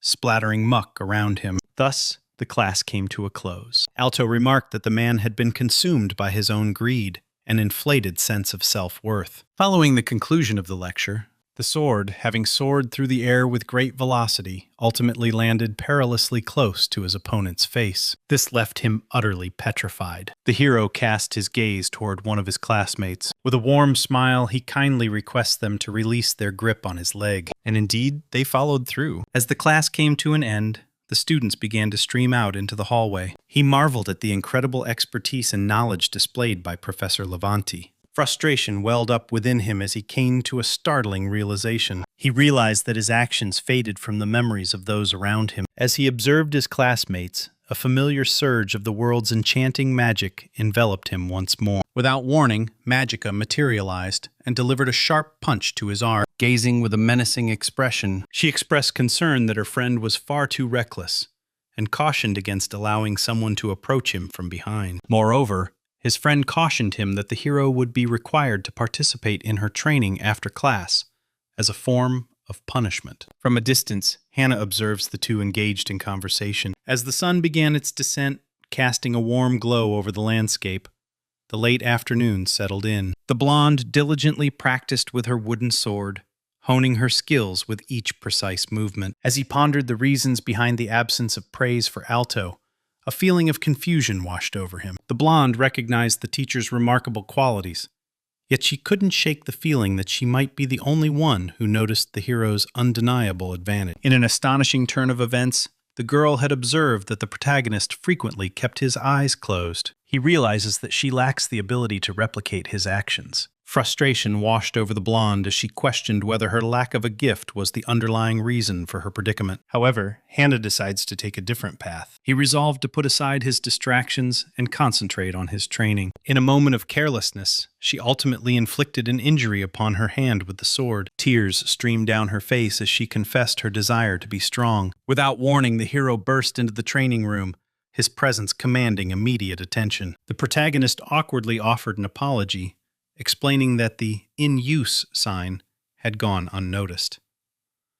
However, the girl called out to the hero, inquiring if they could converse for a moment. She confidently presents herself as Hannah Colonel, illustrating her poise and self-assuredness. He remarked that the boy's agility was astonishing, as no ordinary person had ever succeeded in evading the instructor in such a manner. Intrigued, the blonde inquired about the source of his remarkable strength. Simultaneously, the hero began to feel a wave of anxiety wash over him as he grappled with the unfolding situation. Determined to spare her future pain, he grappled with the reality of his limited time, knowing that only 5 years remained in his life. As he departs, the protagonist attributes his success to the rigorous training he had undergone. In a swift motion, Colonel grasped Rudo's hand firmly. This left him utterly bewildered. Upon comprehending her actions, the girl withdrew, her cheeks flushed with embarrassment as she offered a hesitant apology. The hero observed her intently, reflecting on how she appeared to have remained exactly the same. Without hesitation, the blonde directly inquired if the boy would be willing to train her. She expressed her frustration at having never been able to improve,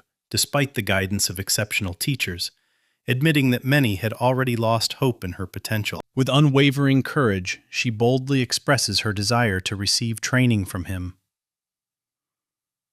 Anxious, Hannah expresses her apologies and inquires whether she is troubling him. At that precise moment, the protagonist gazed intently at her wounded hands, concern etched across her features. He realizes that this path leads to a complete absence of any relationship. Unsure of the best course of action, the hero reaches out his hand and offers his assistance, determined to do whatever he can to support her. Upon learning of her recent move, she expressed her gratitude towards him. She declared her intention to give it her all. Without warning, a voice pierced the silence, declaring that everything had been overheard. Ryan quietly observed the unfolding conversation, his eyes keenly absorbing every detail. He swiftly approached the girl and introduced himself with a confident smile. Magica took a moment to introduce herself, clearly stating her name for those gathered. At that moment, the blonde inquired whether the girl belonged to the royal family, to which she readily affirmed. Upon learning of Ryan's confusion, his companion remarked that she had never expressed such a sentiment before. Evaluating the circumstances around her, the vampire inquired if it would be deemed appropriate for someone of her kind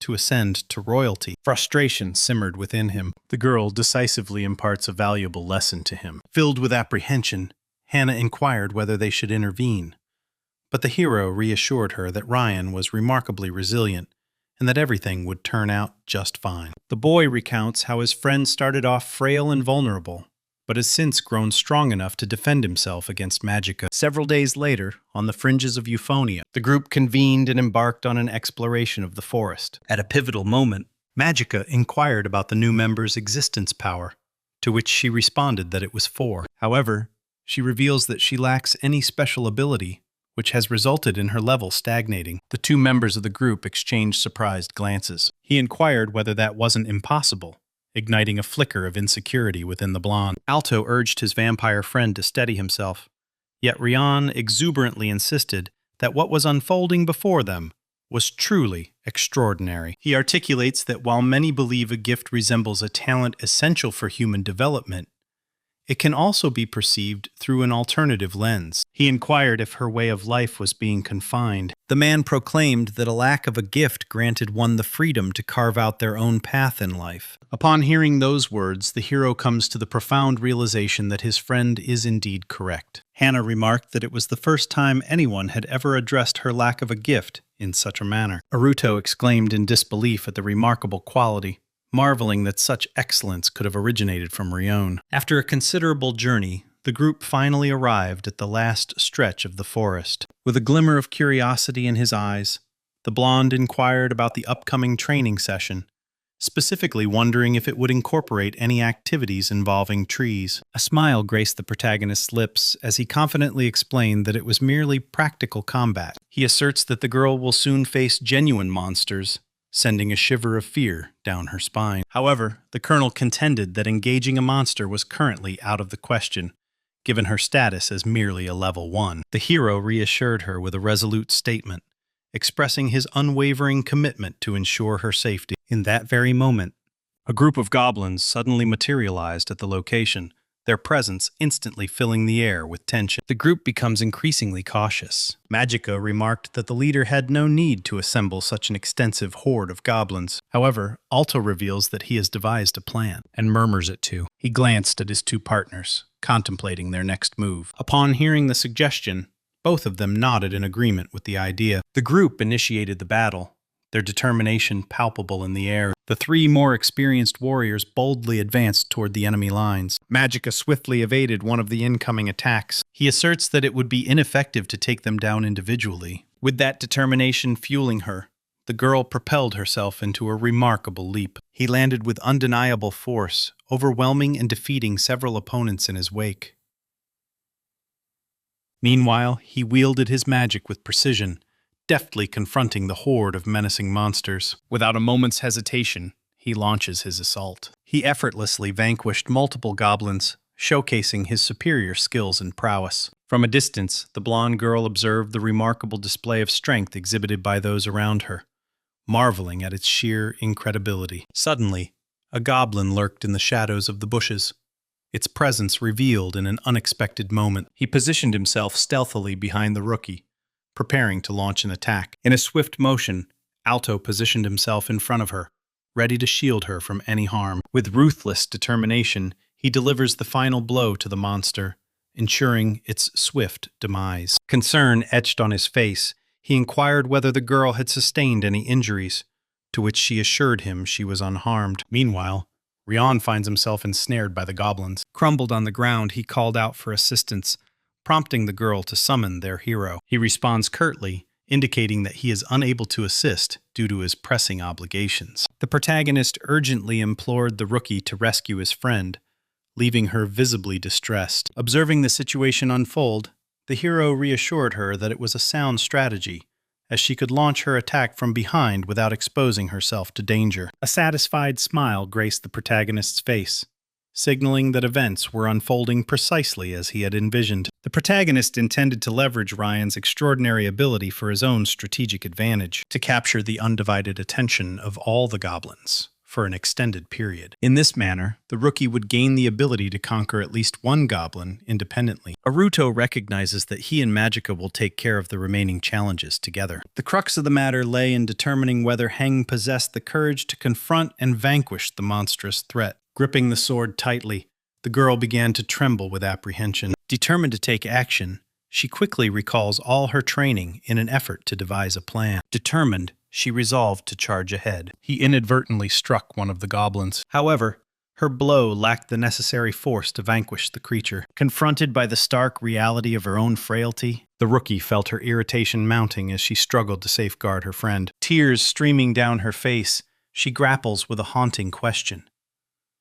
Why does she feel so weak? At that moment, the hero turned to the colonel, his voice steady as he expressed his unwavering belief in her abilities. Those words instilled a spark of confidence within the girl. With determination fueling her resolve, she charged at the goblin, vowing to herself that as long as Alto stood beside her, she would summon the courage to grow stronger. In a swift motion, the blonde warrior delivered another powerful strike with her sword. The force of the strike proved inadequate. Determined to seize the moment, she resolved to launch another attack. Perched high in the branches of a tree, one of the goblins unleashed an arrow, its sleek form cutting through the air with deadly intent. He seized the opportunity while she was momentarily distracted. However, Magica stepped in to intervene. He retaliated by hurling the arrow back toward the enemy. At that crucial moment, Hannah readies herself for the decisive strike. With a powerful leap, she skillfully delivers a precise strike to the goblin. He completed the task with determination. After experiencing an exhilarating surge of adrenaline, the girl begins to lose consciousness. However,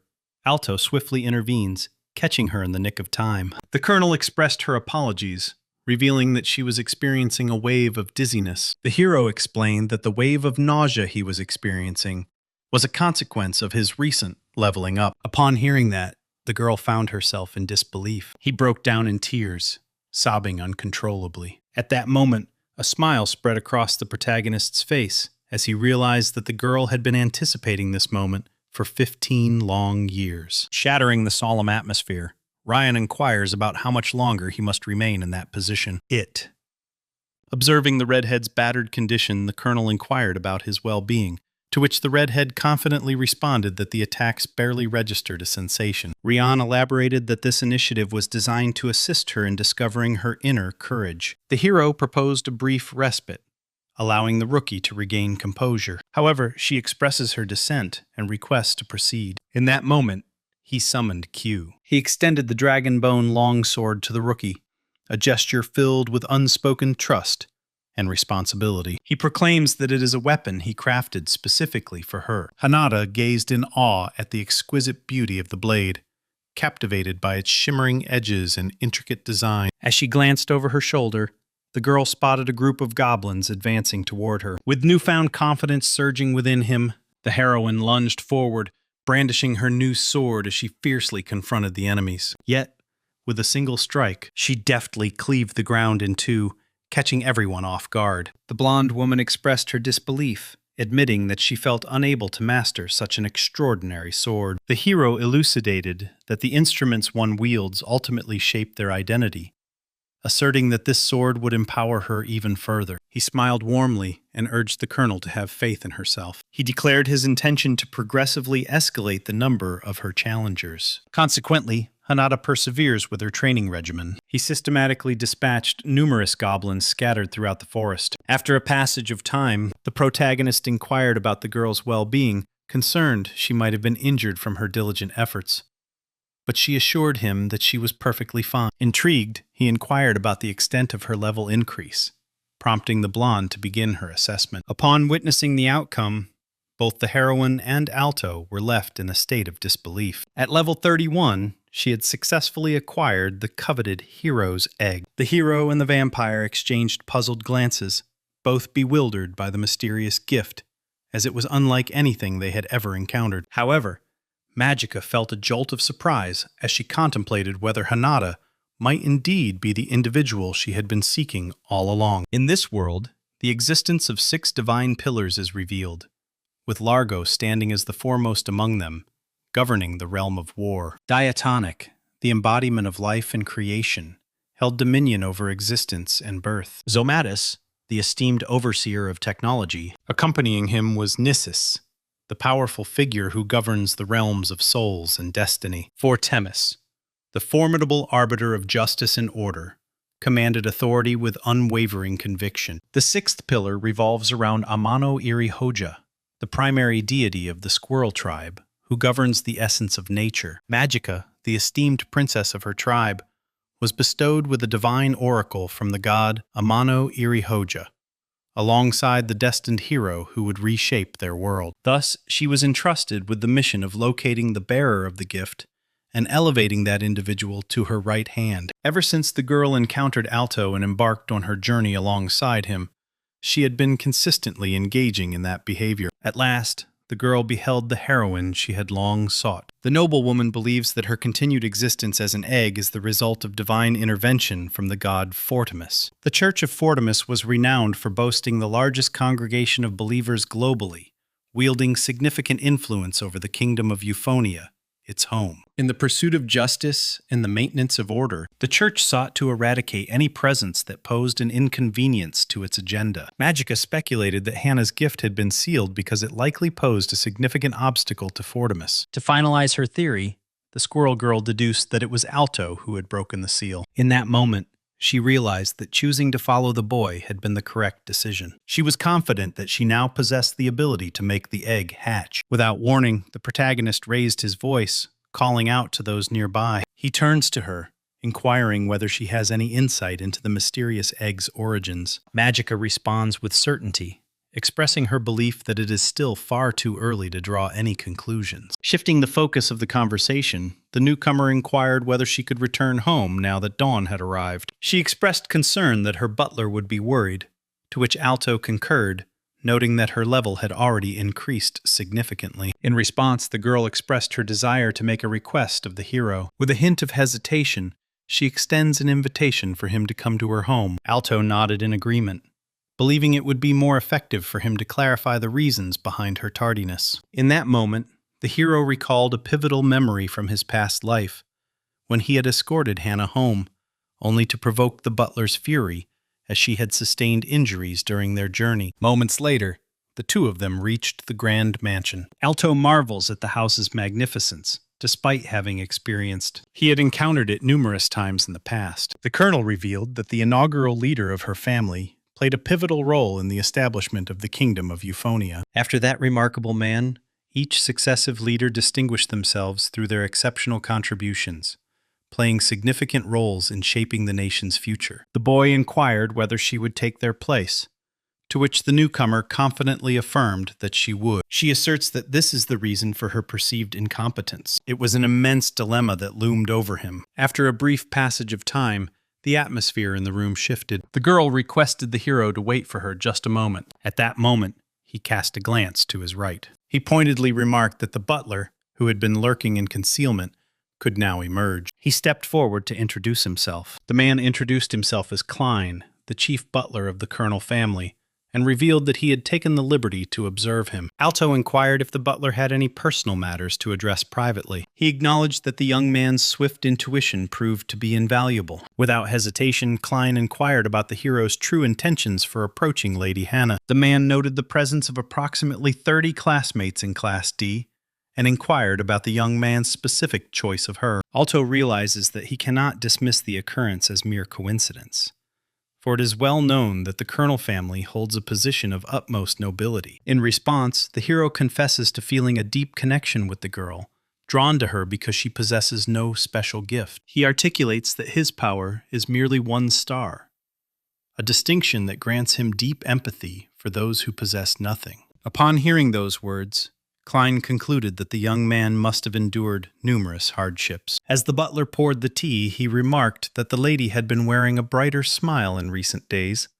attributing this change to Master Alto's influence. With a warm smile, the man expressed his gratitude to the young man for his kindness. The protagonist deftly shifted the conversation to a different topic. Klein inquired about the nature of the relationship the hero envisioned with Hannah for the future. In that instant, the protagonist found himself engulfed in memories of cherished moments spent with his beloved. He expresses his sincere desire that the two of them will become good friends. At that precise moment, the butler inadvertently tipped over the teapot, sending tea cascading across the table. He referred to the young man as a brat. Brandishing a knife, the man sneered at him, branding him nothing more than a mere peasant, and cautioning him not to overestimate his own worth. The man declared the relationship to be utterly absurd. He cautioned the boy against ever becoming entangled with Lady Hannah again. The hero found himself momentarily stunned by the abrupt shift in the butler's demeanor. It mirrored the events of his past life, where he had inadvertently harmed Hannah and provoked the wrath of the man.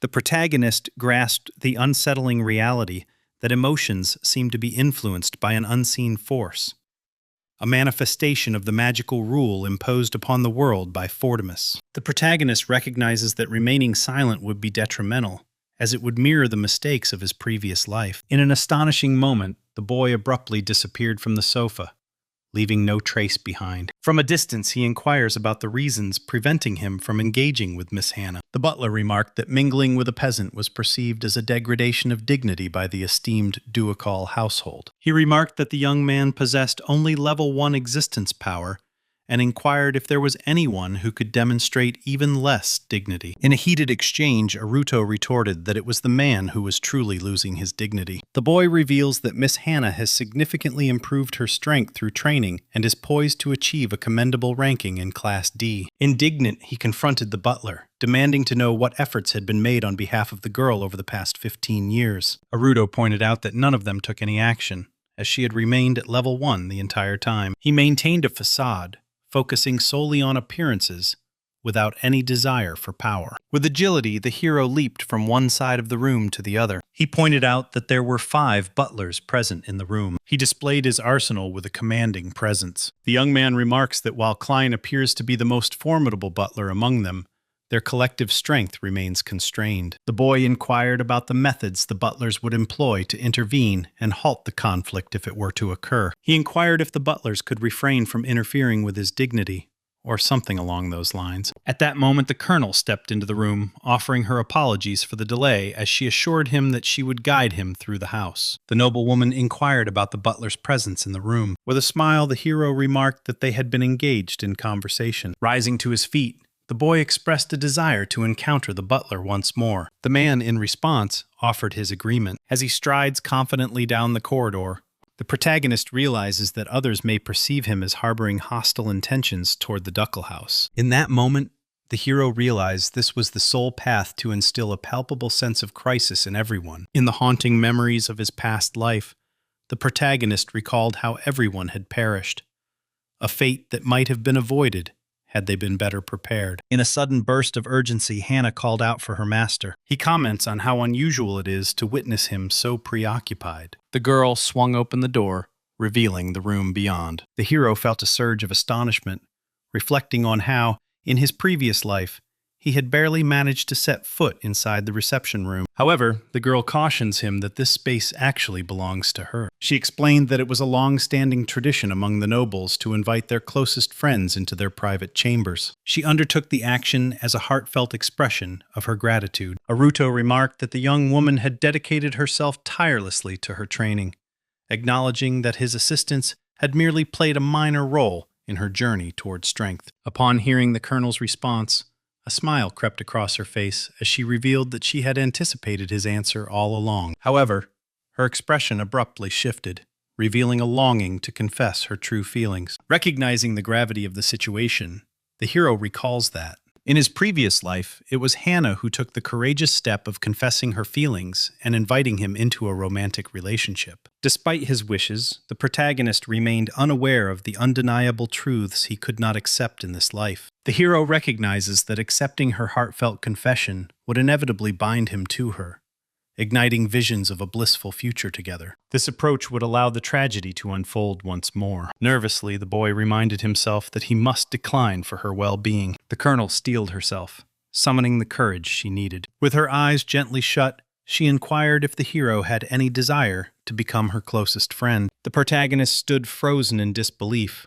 the confession reverberating within him like an unexpected thunderclap. Overwhelmed by anticipation, Aruto fell to his knees on the floor, convinced that she was about to reveal her feelings. The blonde girl furrowed her brow in confusion as she took in the scene before her. Without warning, the boy rose to his feet. He confidently declared his acceptance of the proposal. The girl's face brightened with joy as she heard his response, and she expressed her gratitude to him with heartfelt thanks. The colonel contemplated urging the hero to become her beloved, yet she recognized that there was no reason to hasten such a profound revelation. As they approached the exit, the blonde expressed her gratitude for everything he had done. As Aruto strolled down the corridor, his gaze was suddenly drawn to something intriguing. The blade glimmered brilliantly, catching the light and radiating a striking allure. The colonel elaborated that the sword was forged from an extraordinary and rare ore known as orichalcum. Legend has it that this sword was forged for the inaugural leader of the family, following the cataclysmic war of the gods. The noblewoman remarked that this particular item was a family heirloom, one that had remained unused by anyone to this day. She revealed that a certain restriction had been imposed on the sword. A restriction was established to safeguard all that held significance in the world, rendering it ineffective since the inception of the nation. Aruto explains that the rationale lies in the notion that safeguarding one's own nation often comes at the expense of being unable to shield what is cherished by others. Shifting the conversation, the blonde inquired whether he would like to stay for dinner, but the hero politely declined the invitation. Aruto cautioned that remaining in the house until nightfall would lead to complications, as he was merely a commoner. Before parting ways, the protagonist strides toward the girl. He declared that from this moment onward, they would be best friends. As he stepped away, the hero grasped the grim reality that only 7 hours remained until Hannah's fate was sealed. After a brief passage of time, upon arriving at the inn, the protagonist inquired of Rue about the fate of the magic stones. In response, the slime scattered coins across the room with a playful flourish. Elated by the successful sales,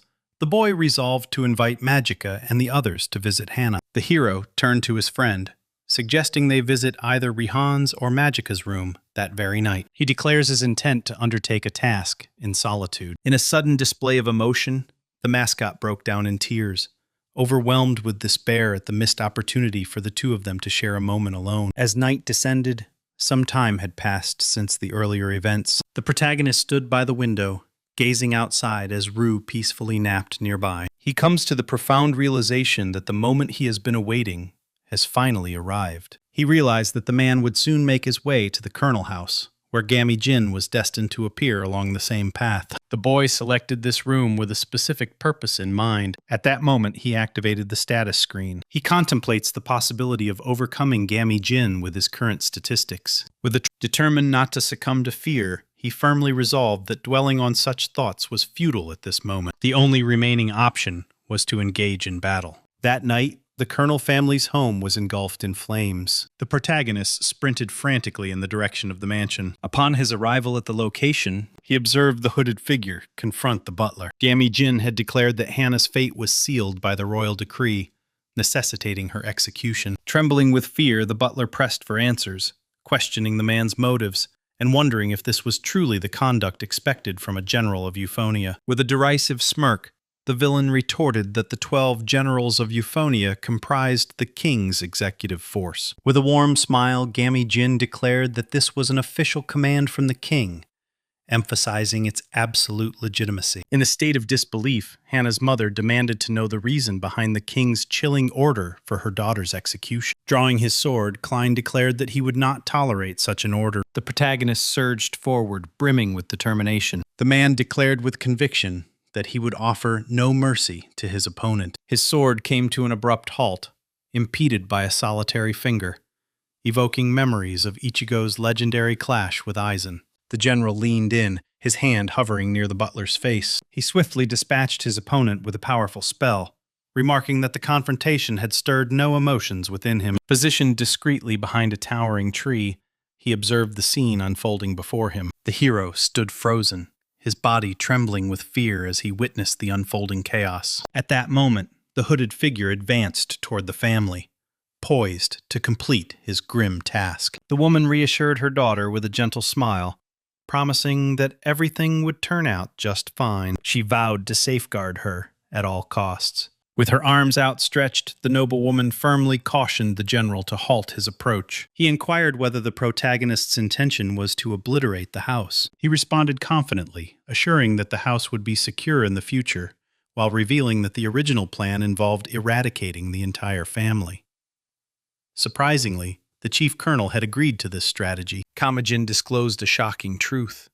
The father of the family had sacrificed his own inept daughter in a desperate bid to secure his own survival. Following the shocking revelation, the atmosphere shifted dramatically. With incredible force, the man delivers a single blow that brings an abrupt end to the mother's life. The protagonist's heart sank as he beheld his mother lying motionless on the ground. Hannah's heart sank into a deep well of despair. The general reveled in witnessing the look of fear etched across his target's face. With a chilling grin, the man drew closer and inquired if humans truly existed. To him, the inhabitants of this world appeared to lack free will, their actions potentially mere illusions woven by the magic of the gods. The man revealed that he had conducted numerous experiments, yet despite his efforts, he had been unable to uncover any meaningful insights. Gripping his target's face firmly, the general inquired whether the girl before him was merely an illusion or a human being like himself. With a quiver in his voice, the colonel affirmed her humanity. With a shift in his demeanor, Kamijin inquired who had given her permission to speak. He firmly grasped the blonde girl's hands, securing them in place. The man claimed to have been conversing with the soul. He poured forth without reservation. The general unleashed a deadly incantation upon the girl. At that moment, the hero emerged, his voice resonating as he called out to his friend. Irritated, the hooded man cast a glance over his shoulder, ultimately renders the boy's body motionless. The general swiftly closed the distance between himself and the child. He gazed intently into the depths of his eyes. He ominously declares that the young man will not survive to leave this place. He cradled 2 shimmering spheres of energy in his hands. The general coldly declared that the boy was worthy of suffering 1,000 deaths. However, the hooded man soon comes to the unsettling realization that he cannot eliminate someone who bears no ties to the Colonel family. He merely states that the young man will assume the role of his observer. The protagonist resolved that it was time to eliminate Ms. Hannah. In this manner, her suffering would intertwine with the hero's anguish, creating a poignant blend of emotions. Thus, Kamijin would begin to experience the sensations and emotions that define true humanity. The protagonist felt a wave of despair wash over him. Yet, the villain asserted that existence itself dictated the law of this world, a fundamental principle established by the gods themselves. Cradling a massive sphere of energy in his hands, the general declared that the boy's presence was feeble, rendering him incapable of halting any threat. The man concluded his task with decisive finality. He pursued his target with unwavering ruthlessness. The protagonist triumphantly wraps up his mission. He expresses his disappointment, noting that it fell short of his expectations because he experienced an overwhelming void of emotion. He strides toward the child, launching a powerful kick that sends him tumbling through the air. Reclining on the ground, Alto came to a painful realization that the unfolding events lay squarely at his feet. Sometime later, Hannah was discovered in a stream, leading many to believe she had taken her own life. In an effort to protect the family's honor, individuals attempted to conceal the truth by forging a letter that appeared to be from her. He returned to the present moment. It seems that the provided text is incomplete. Please provide a complete line or more context for transformation into a professional third-person narrative. The protagonist's gaze fixated on the window, captivated by the world outside. With only 1 hour remaining until the blonde's impending demise, urgency filled the air. Abruptly, a dark figure of a man emerged on the street, casting an ominous shadow. The boy approached him with a confident stride, extending his hand in introduction. He was merely a humble peasant known as Alto. At that moment, the child inquired if the man before him was Gomi-jin Sul Sui. The man affirmed his identity and brusquely instructed the young man to leave, citing his overwhelming busyness. However, the hero firmly declared that such an action would be impossible, stating his purpose was to prevent a reckless endeavor. The general shifted his expression, calmly conveying that he was merely executing a decree from the king. He vowed to eradicate any obstacles that stood in his way. At that moment, a tremor coursed through Alto's body. The opponent's menacing presence instilled a sense of intimidation in him. The man swiftly advanced,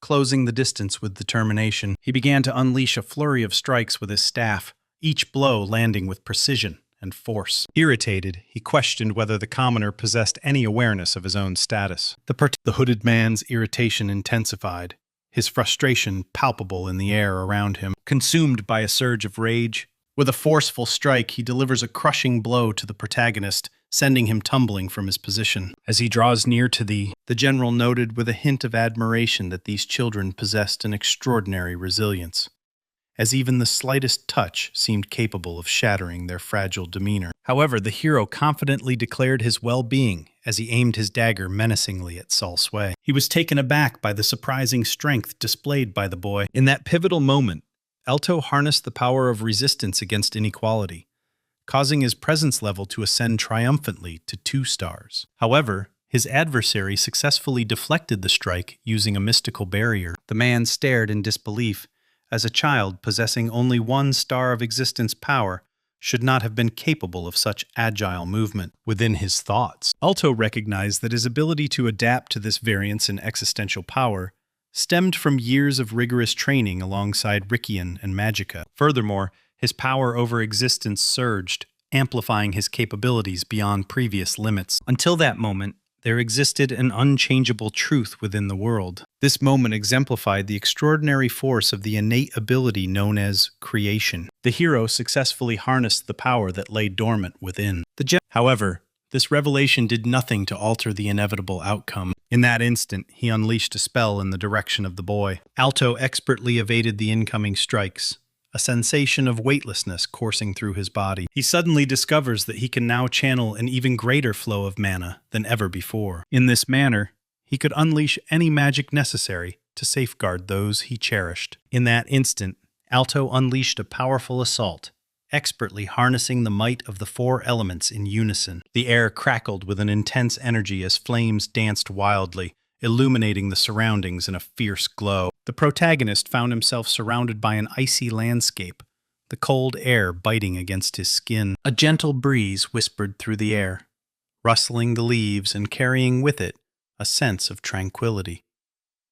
And water flowed gracefully. The hooded man stood utterly astonished, his expression reflecting a mix of disbelief and confusion.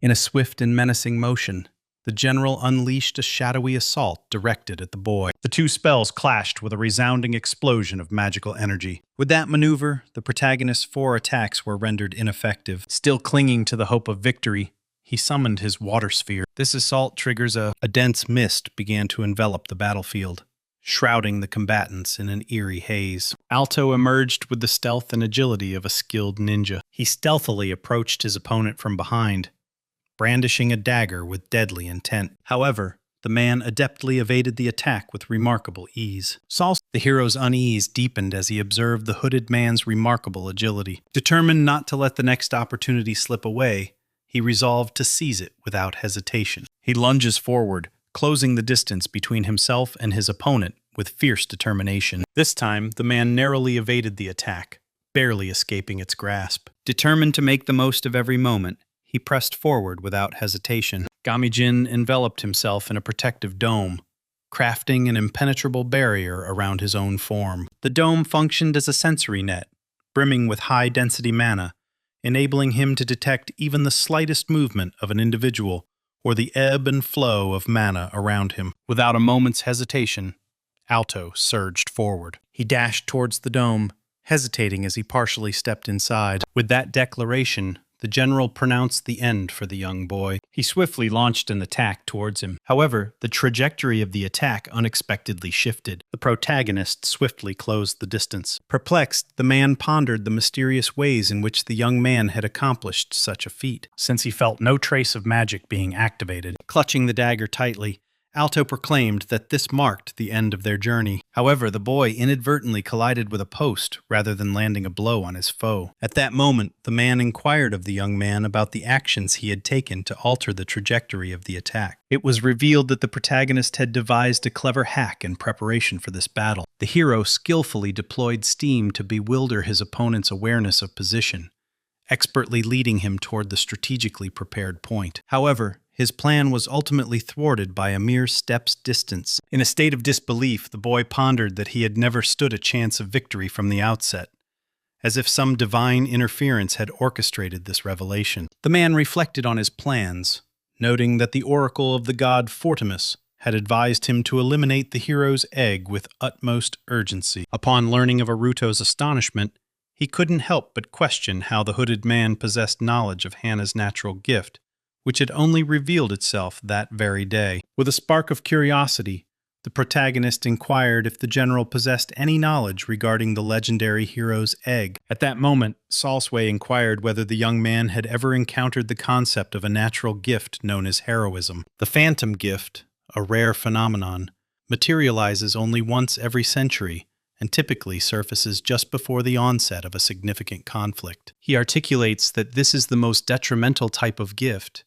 as its mere presence incites chaos throughout the world. Fortimus's strategy involved severing the seed of chaos at its source, before it could fully develop. The man then revealed that in reality, he would simply serve as an agent executing this task. Challenging the notion, the hero inquired if perhaps the situation could be perceived from a different perspective. He wonders whether a hero can emerge from the chaos of conflict, rather than a conflict arising in response to the presence of a hero. Upon hearing this, the general inquired if the young man possessed any grounds for his assertion. He responds with a firm denial. Salsway expressed his appreciation for the child's spirited attitude, yet noted that engaging in an argument without a solid theory was futile. As magic enveloped his fist, it crackled with an energy that promised power and intensity. The man declared it was time to finish this, his determination propelling him forward as he charged toward the boy. With a narrow escape, the hero skillfully evaded the oncoming attack. As he lunged forward, aiming to strike his opponent with precision, the general coldly remarked that the boy evoked no feelings within him. Salsway charges forward once again, determination fueling his every step. He delivers a thunderous punch that reverberates through the ground.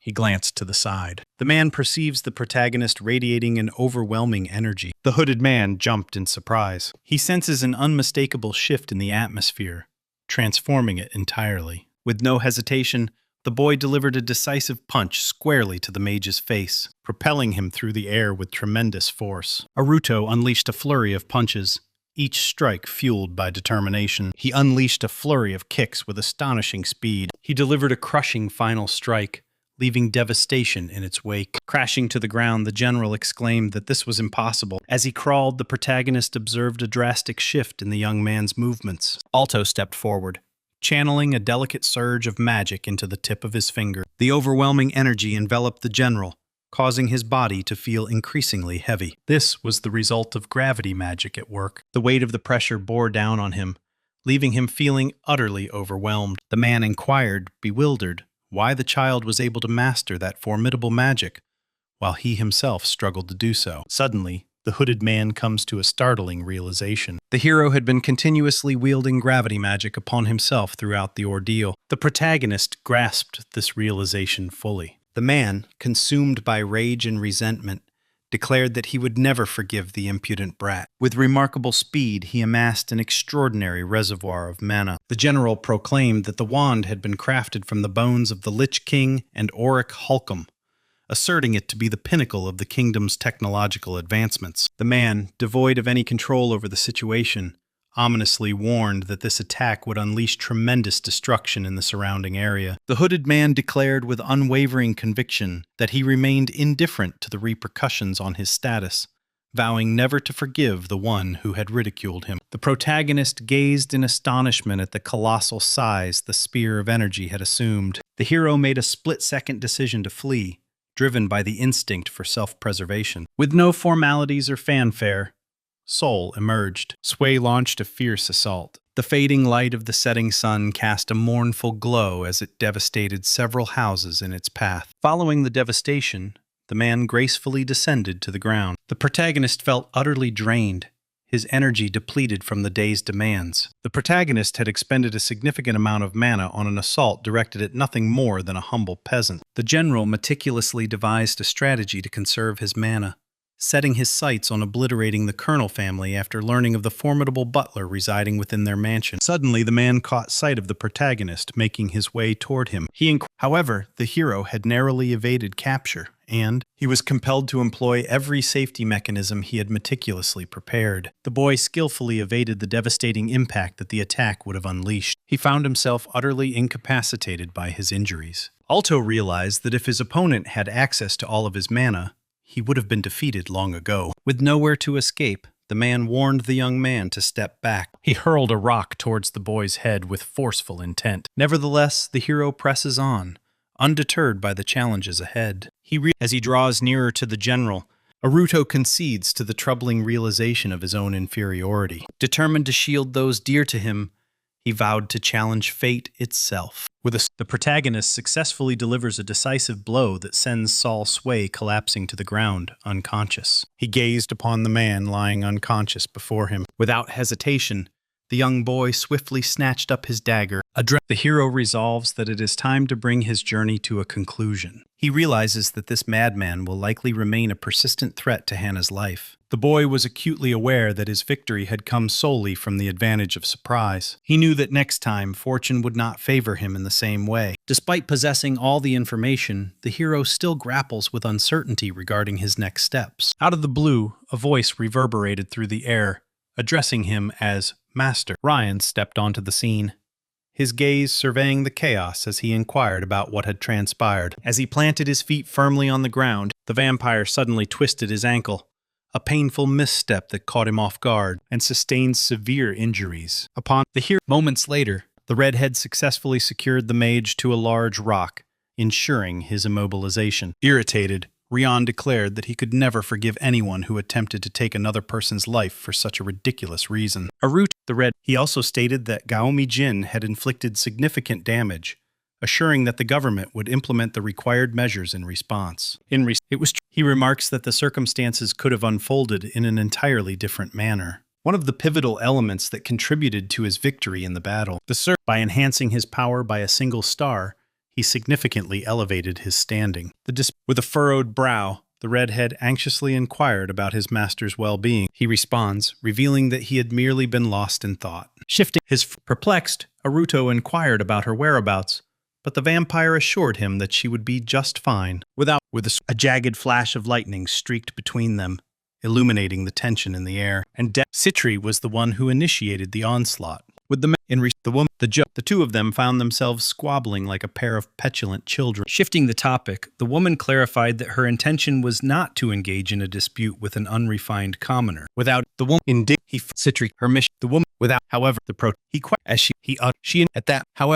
He delivered a swift strike to his opponent's hair. The vampire remained unfazed, having completely mastered the art of pain resistance.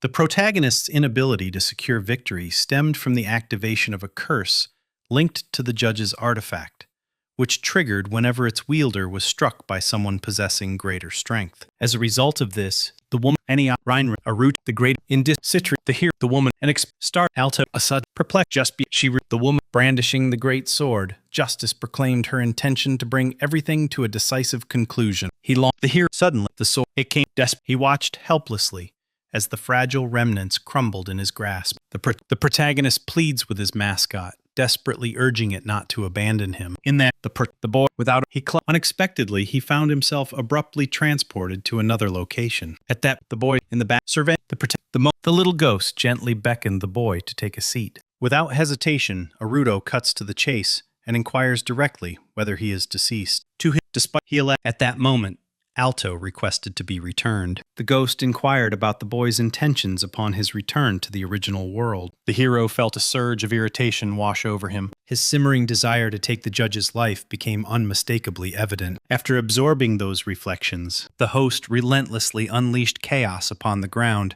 declaring that he could not allow the boy to escape. Indignant, the protagonist questioned why such a situation had arisen. He claimed that the woman had taken his friend's life.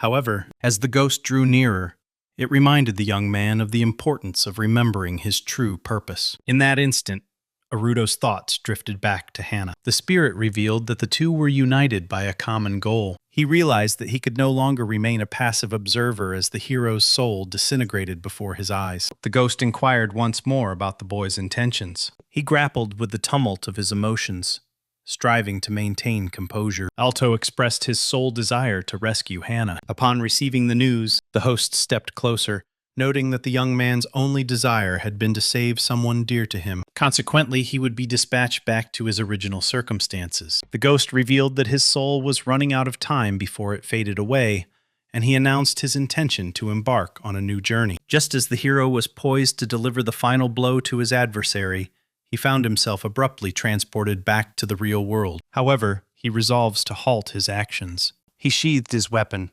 stowing it securely away. On her knees, the woman unleashed a desperate scream at the boy, who remained unresponsive, lost in his own world. The artifact's immense power against formidable foes was well known, yet it bore a heavy price. Should its owner engage in battle with someone less powerful, a curse would befall them. The protagonist addressed the judge, expressing that he could no longer afford to spend time on the matter at hand. This treatment left her feeling indignant. The boy urged his friend to seek refuge in a safe location, insisting they take the slime with them. The redhead inquired if his master intended to venture to that location alone. The hero, with determination in his eyes, declared that he wished to spare Rue any further suffering. He insisted that once Hana was rescued, the two of them should ensure his burial. The vampire then vowed to safeguard the slime with unwavering determination. However, this arrangement stipulated that his master was obliged to safeguard the blonde girl. Moreover, he implores the hero to make a solemn promise to return alive, and Arudo complied. After a brief interval, Rue urgently advised the judge that she must depart from the premises without delay, leaving the judge perplexed by her insistence. He simply remarks that she is one of the 12 generals. He realized that the nation had reached its final chapter. A few minutes prior, Magica dashed through the bustling streets of the city. He was already aware that his master was engaged in battle with an opponent. She could detect the distant magical energy, realizing that her opponent was likely Gammy Jing. The girl yearned to assist her friend, yet she found herself unable to offer the support he needed. She perceives an unusual energy emanating from the Colonel Mansion. Upon arriving at the location, the princess instinctively attributes the peculiar sensation to Themis's influence. That very day the divine egg manifested,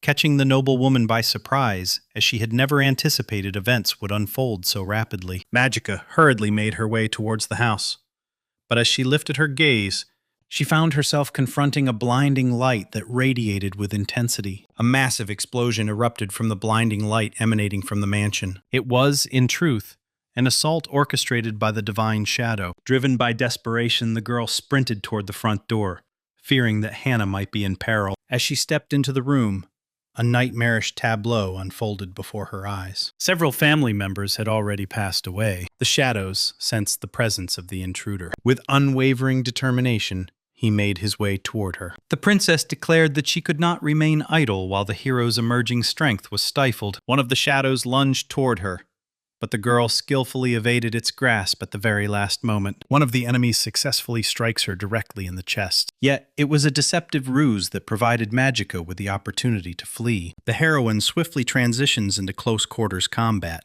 showcasing her agility and skill. He swiftly dispatches several shadows. Without warning, a piercing scream echoed through the air, drawing her attention. He bursts into a sprint, propelling himself forward with urgency. As she ascended to the second floor, the squirrel girl suddenly found herself confronting a group of adversaries. With urgency propelling him forward, the protagonist knew he had to act swiftly. The girl unleashed a flurry of punches, each delivered with astonishing speed. In that manner, she skillfully creates an opportunity to further her search. Before long, the heroine arrives at the bedroom, her heart racing with anticipation. He glimpses one of the shadows poised to launch an attack on the colonel. Acting swiftly, the girl seized her sword with determination. He hurled it toward the monster, aiming to deliver the final blow. Hannah jumped in surprise, but he comes to the realization that the impact is insufficient. With a decisive motion, the blonde grasped the sword firmly in her hands. He completes the task, once and for all. Desperation fueled Hannah's sprint as she raced forward. She turned to her friend and solemnly declared that everyone had perished. Magica offered words of solace,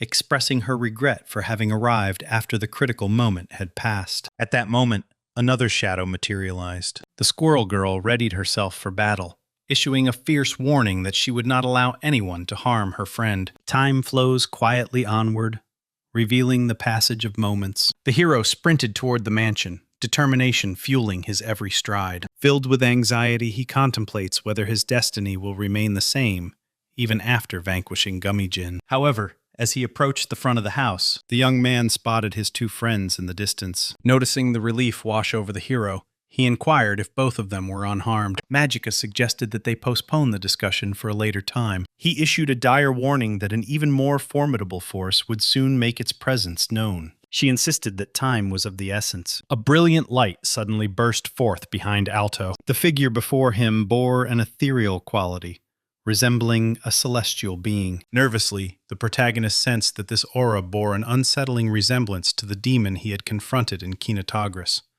Yet it radiated an even more formidable power. Gradually, he comes to the realization that this entity is likely a demon deliberately fashioned by God. He stood before the embodiment of darkness itself, confronting an extraordinary circumstance. The boy skillfully deactivated his hack, mindful of the need to conserve more mana for the challenges ahead. Aruto is resolute in his belief that he will remain unbound and capable of action. He believed that his differential resistance would suffice for the task at hand. However, the angel swiftly advanced with its weapon drawn, closing in on its target. With a narrow escape, the hero deftly evaded a potentially lethal strike. The monster deftly pivoted, shifting its stance with a swift motion. He lunges once more, but the boy deftly intercepts the attack with his dagger. Yet the force of the blow is so immense that the antagonist shatters the protagonist's blade, leaving him stunned. Alto's astonishment deepened as he realized that the dagger, crafted from a dragon's tooth,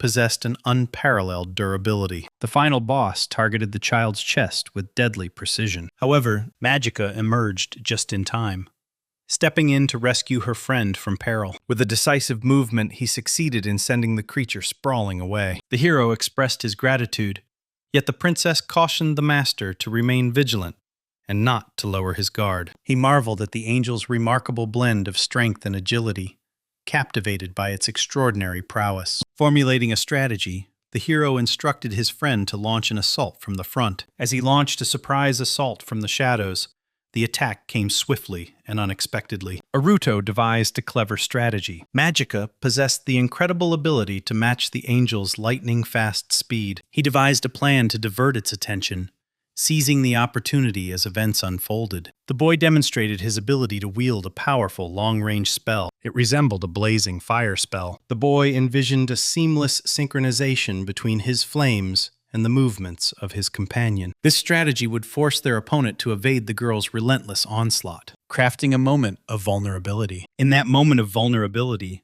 the hero seized the opportunity to launch a decisive strike. Observing the minor damage, yet recognizing its significant impact, he instructed Magica to retreat. With unwavering determination, the hero unleashed his firepower with all his might. The protagonist reached the pinnacle of his capabilities. He contemplates the strength of the attack, questioning if it was powerful enough to defeat his opponent. Despite the odds, the angel effortlessly rose to its feet. It lifted its wings, which shimmered with a radiant golden hue. This left the boy in a state of confusion. Without a moment's pause, it unleashed a flurry of radiant golden feathers aimed directly at its target, which ultimately struck him. Concerned about what the outcome might be, he felt a creeping anxiety settle in. Aruto decides to activate his hacking skills. Despite his efforts, he finds himself falling short. A single feather struck him squarely in the chest with immense force. He forcefully propelled him into the mansion. He lay sprawled on the floor, his body succumbing to gravity's embrace. The boy slowly opened his eyes,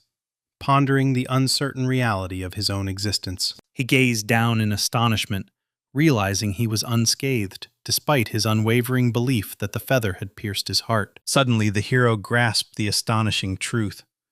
The amulet had shielded him as if by divine intervention. However, he soon reconsidered his decision because he realizes that every action he has taken led him to this pivotal moment. Determined to persevere, he realized there was no turning back. As he rises to his feet, a sudden movement draws his gaze, piquing his curiosity. It stood as the legendary sword of the Colonel family, a symbol of their storied legacy. The young man strides forward, drawing closer to the object of his interest. He quickly recalled all the details Hannah had shared about the sword, which had never been wielded in battle. Finding himself with no other options, he faced a daunting dilemma. Reluctantly, Alto acquiesced to the moment and grasped the sword firmly in his hand. However, he found himself sensing a chilling numbness engulfing his hand, as if it had been pressed against ice.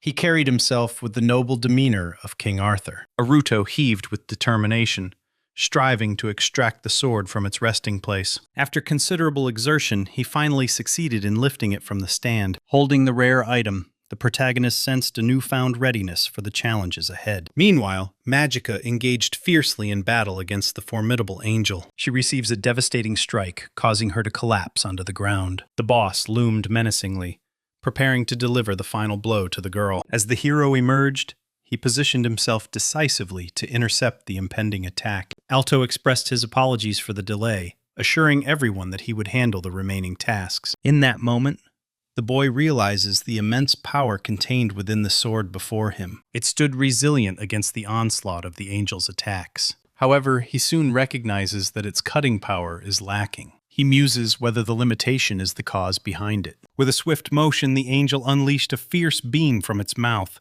reminiscent of a dragon's fiery breath. The powerful beam struck with force, threatening to send the boy crashing to the ground. Hannah, filled with concern, called out from the balcony. Filled with trepidation, the hero urged the colonel to remain inside the safety of the house. The angel swiftly dashed towards the girl, determined to reach her without delay. In a moment of urgency, the boy urgently urged his friend to flee. However, the enemy moved with remarkable speed, closing in on the girl to accomplish their sinister mission. Realizing that his cherished one was on the brink of destruction, the hero discovers an inner strength he had never realized existed within him. Clutching his sword, imbued with powerful magic, he prepared for the impending battle. He sprinted toward the angel, urgency propelling him forward. He unleashes all his strength in a powerful strike. The boy finally grasps the true essence of the restriction's formidable power. With a newfound confidence, he declared that he could bring everything to a swift conclusion. A brilliant light unexpectedly emanated from the angel's side,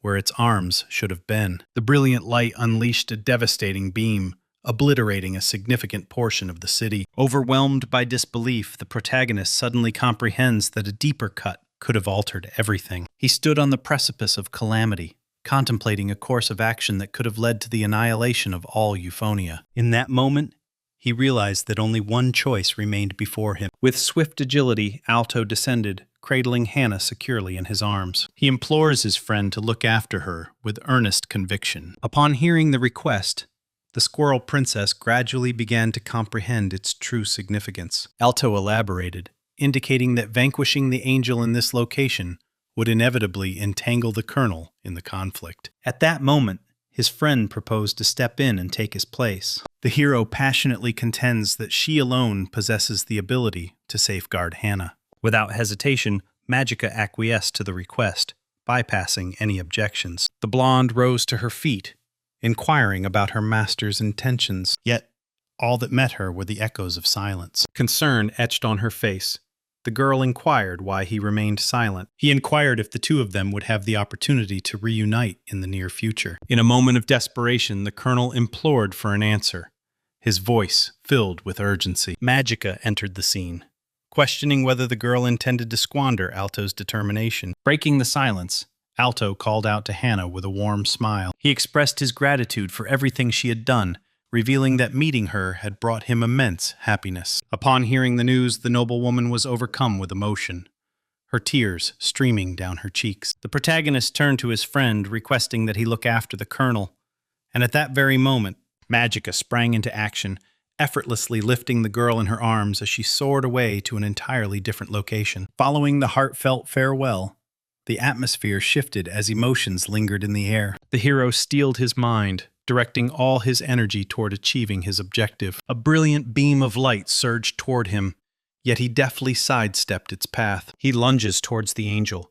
determined to unleash every ounce of his strength and ability. Gripping the sword firmly in his hand, Alto realizes that overcoming the angel in this moment is beyond his capabilities. He deftly intercepted one of the beam attacks with a swift motion of his sword. The force of the attack overwhelms him, leaving him struggling to withstand its tremendous impact. Even wielding such a formidable weapon, he remained undeterred. Despite the challenges he faces, he perseveres and pushes through to achieve his goal.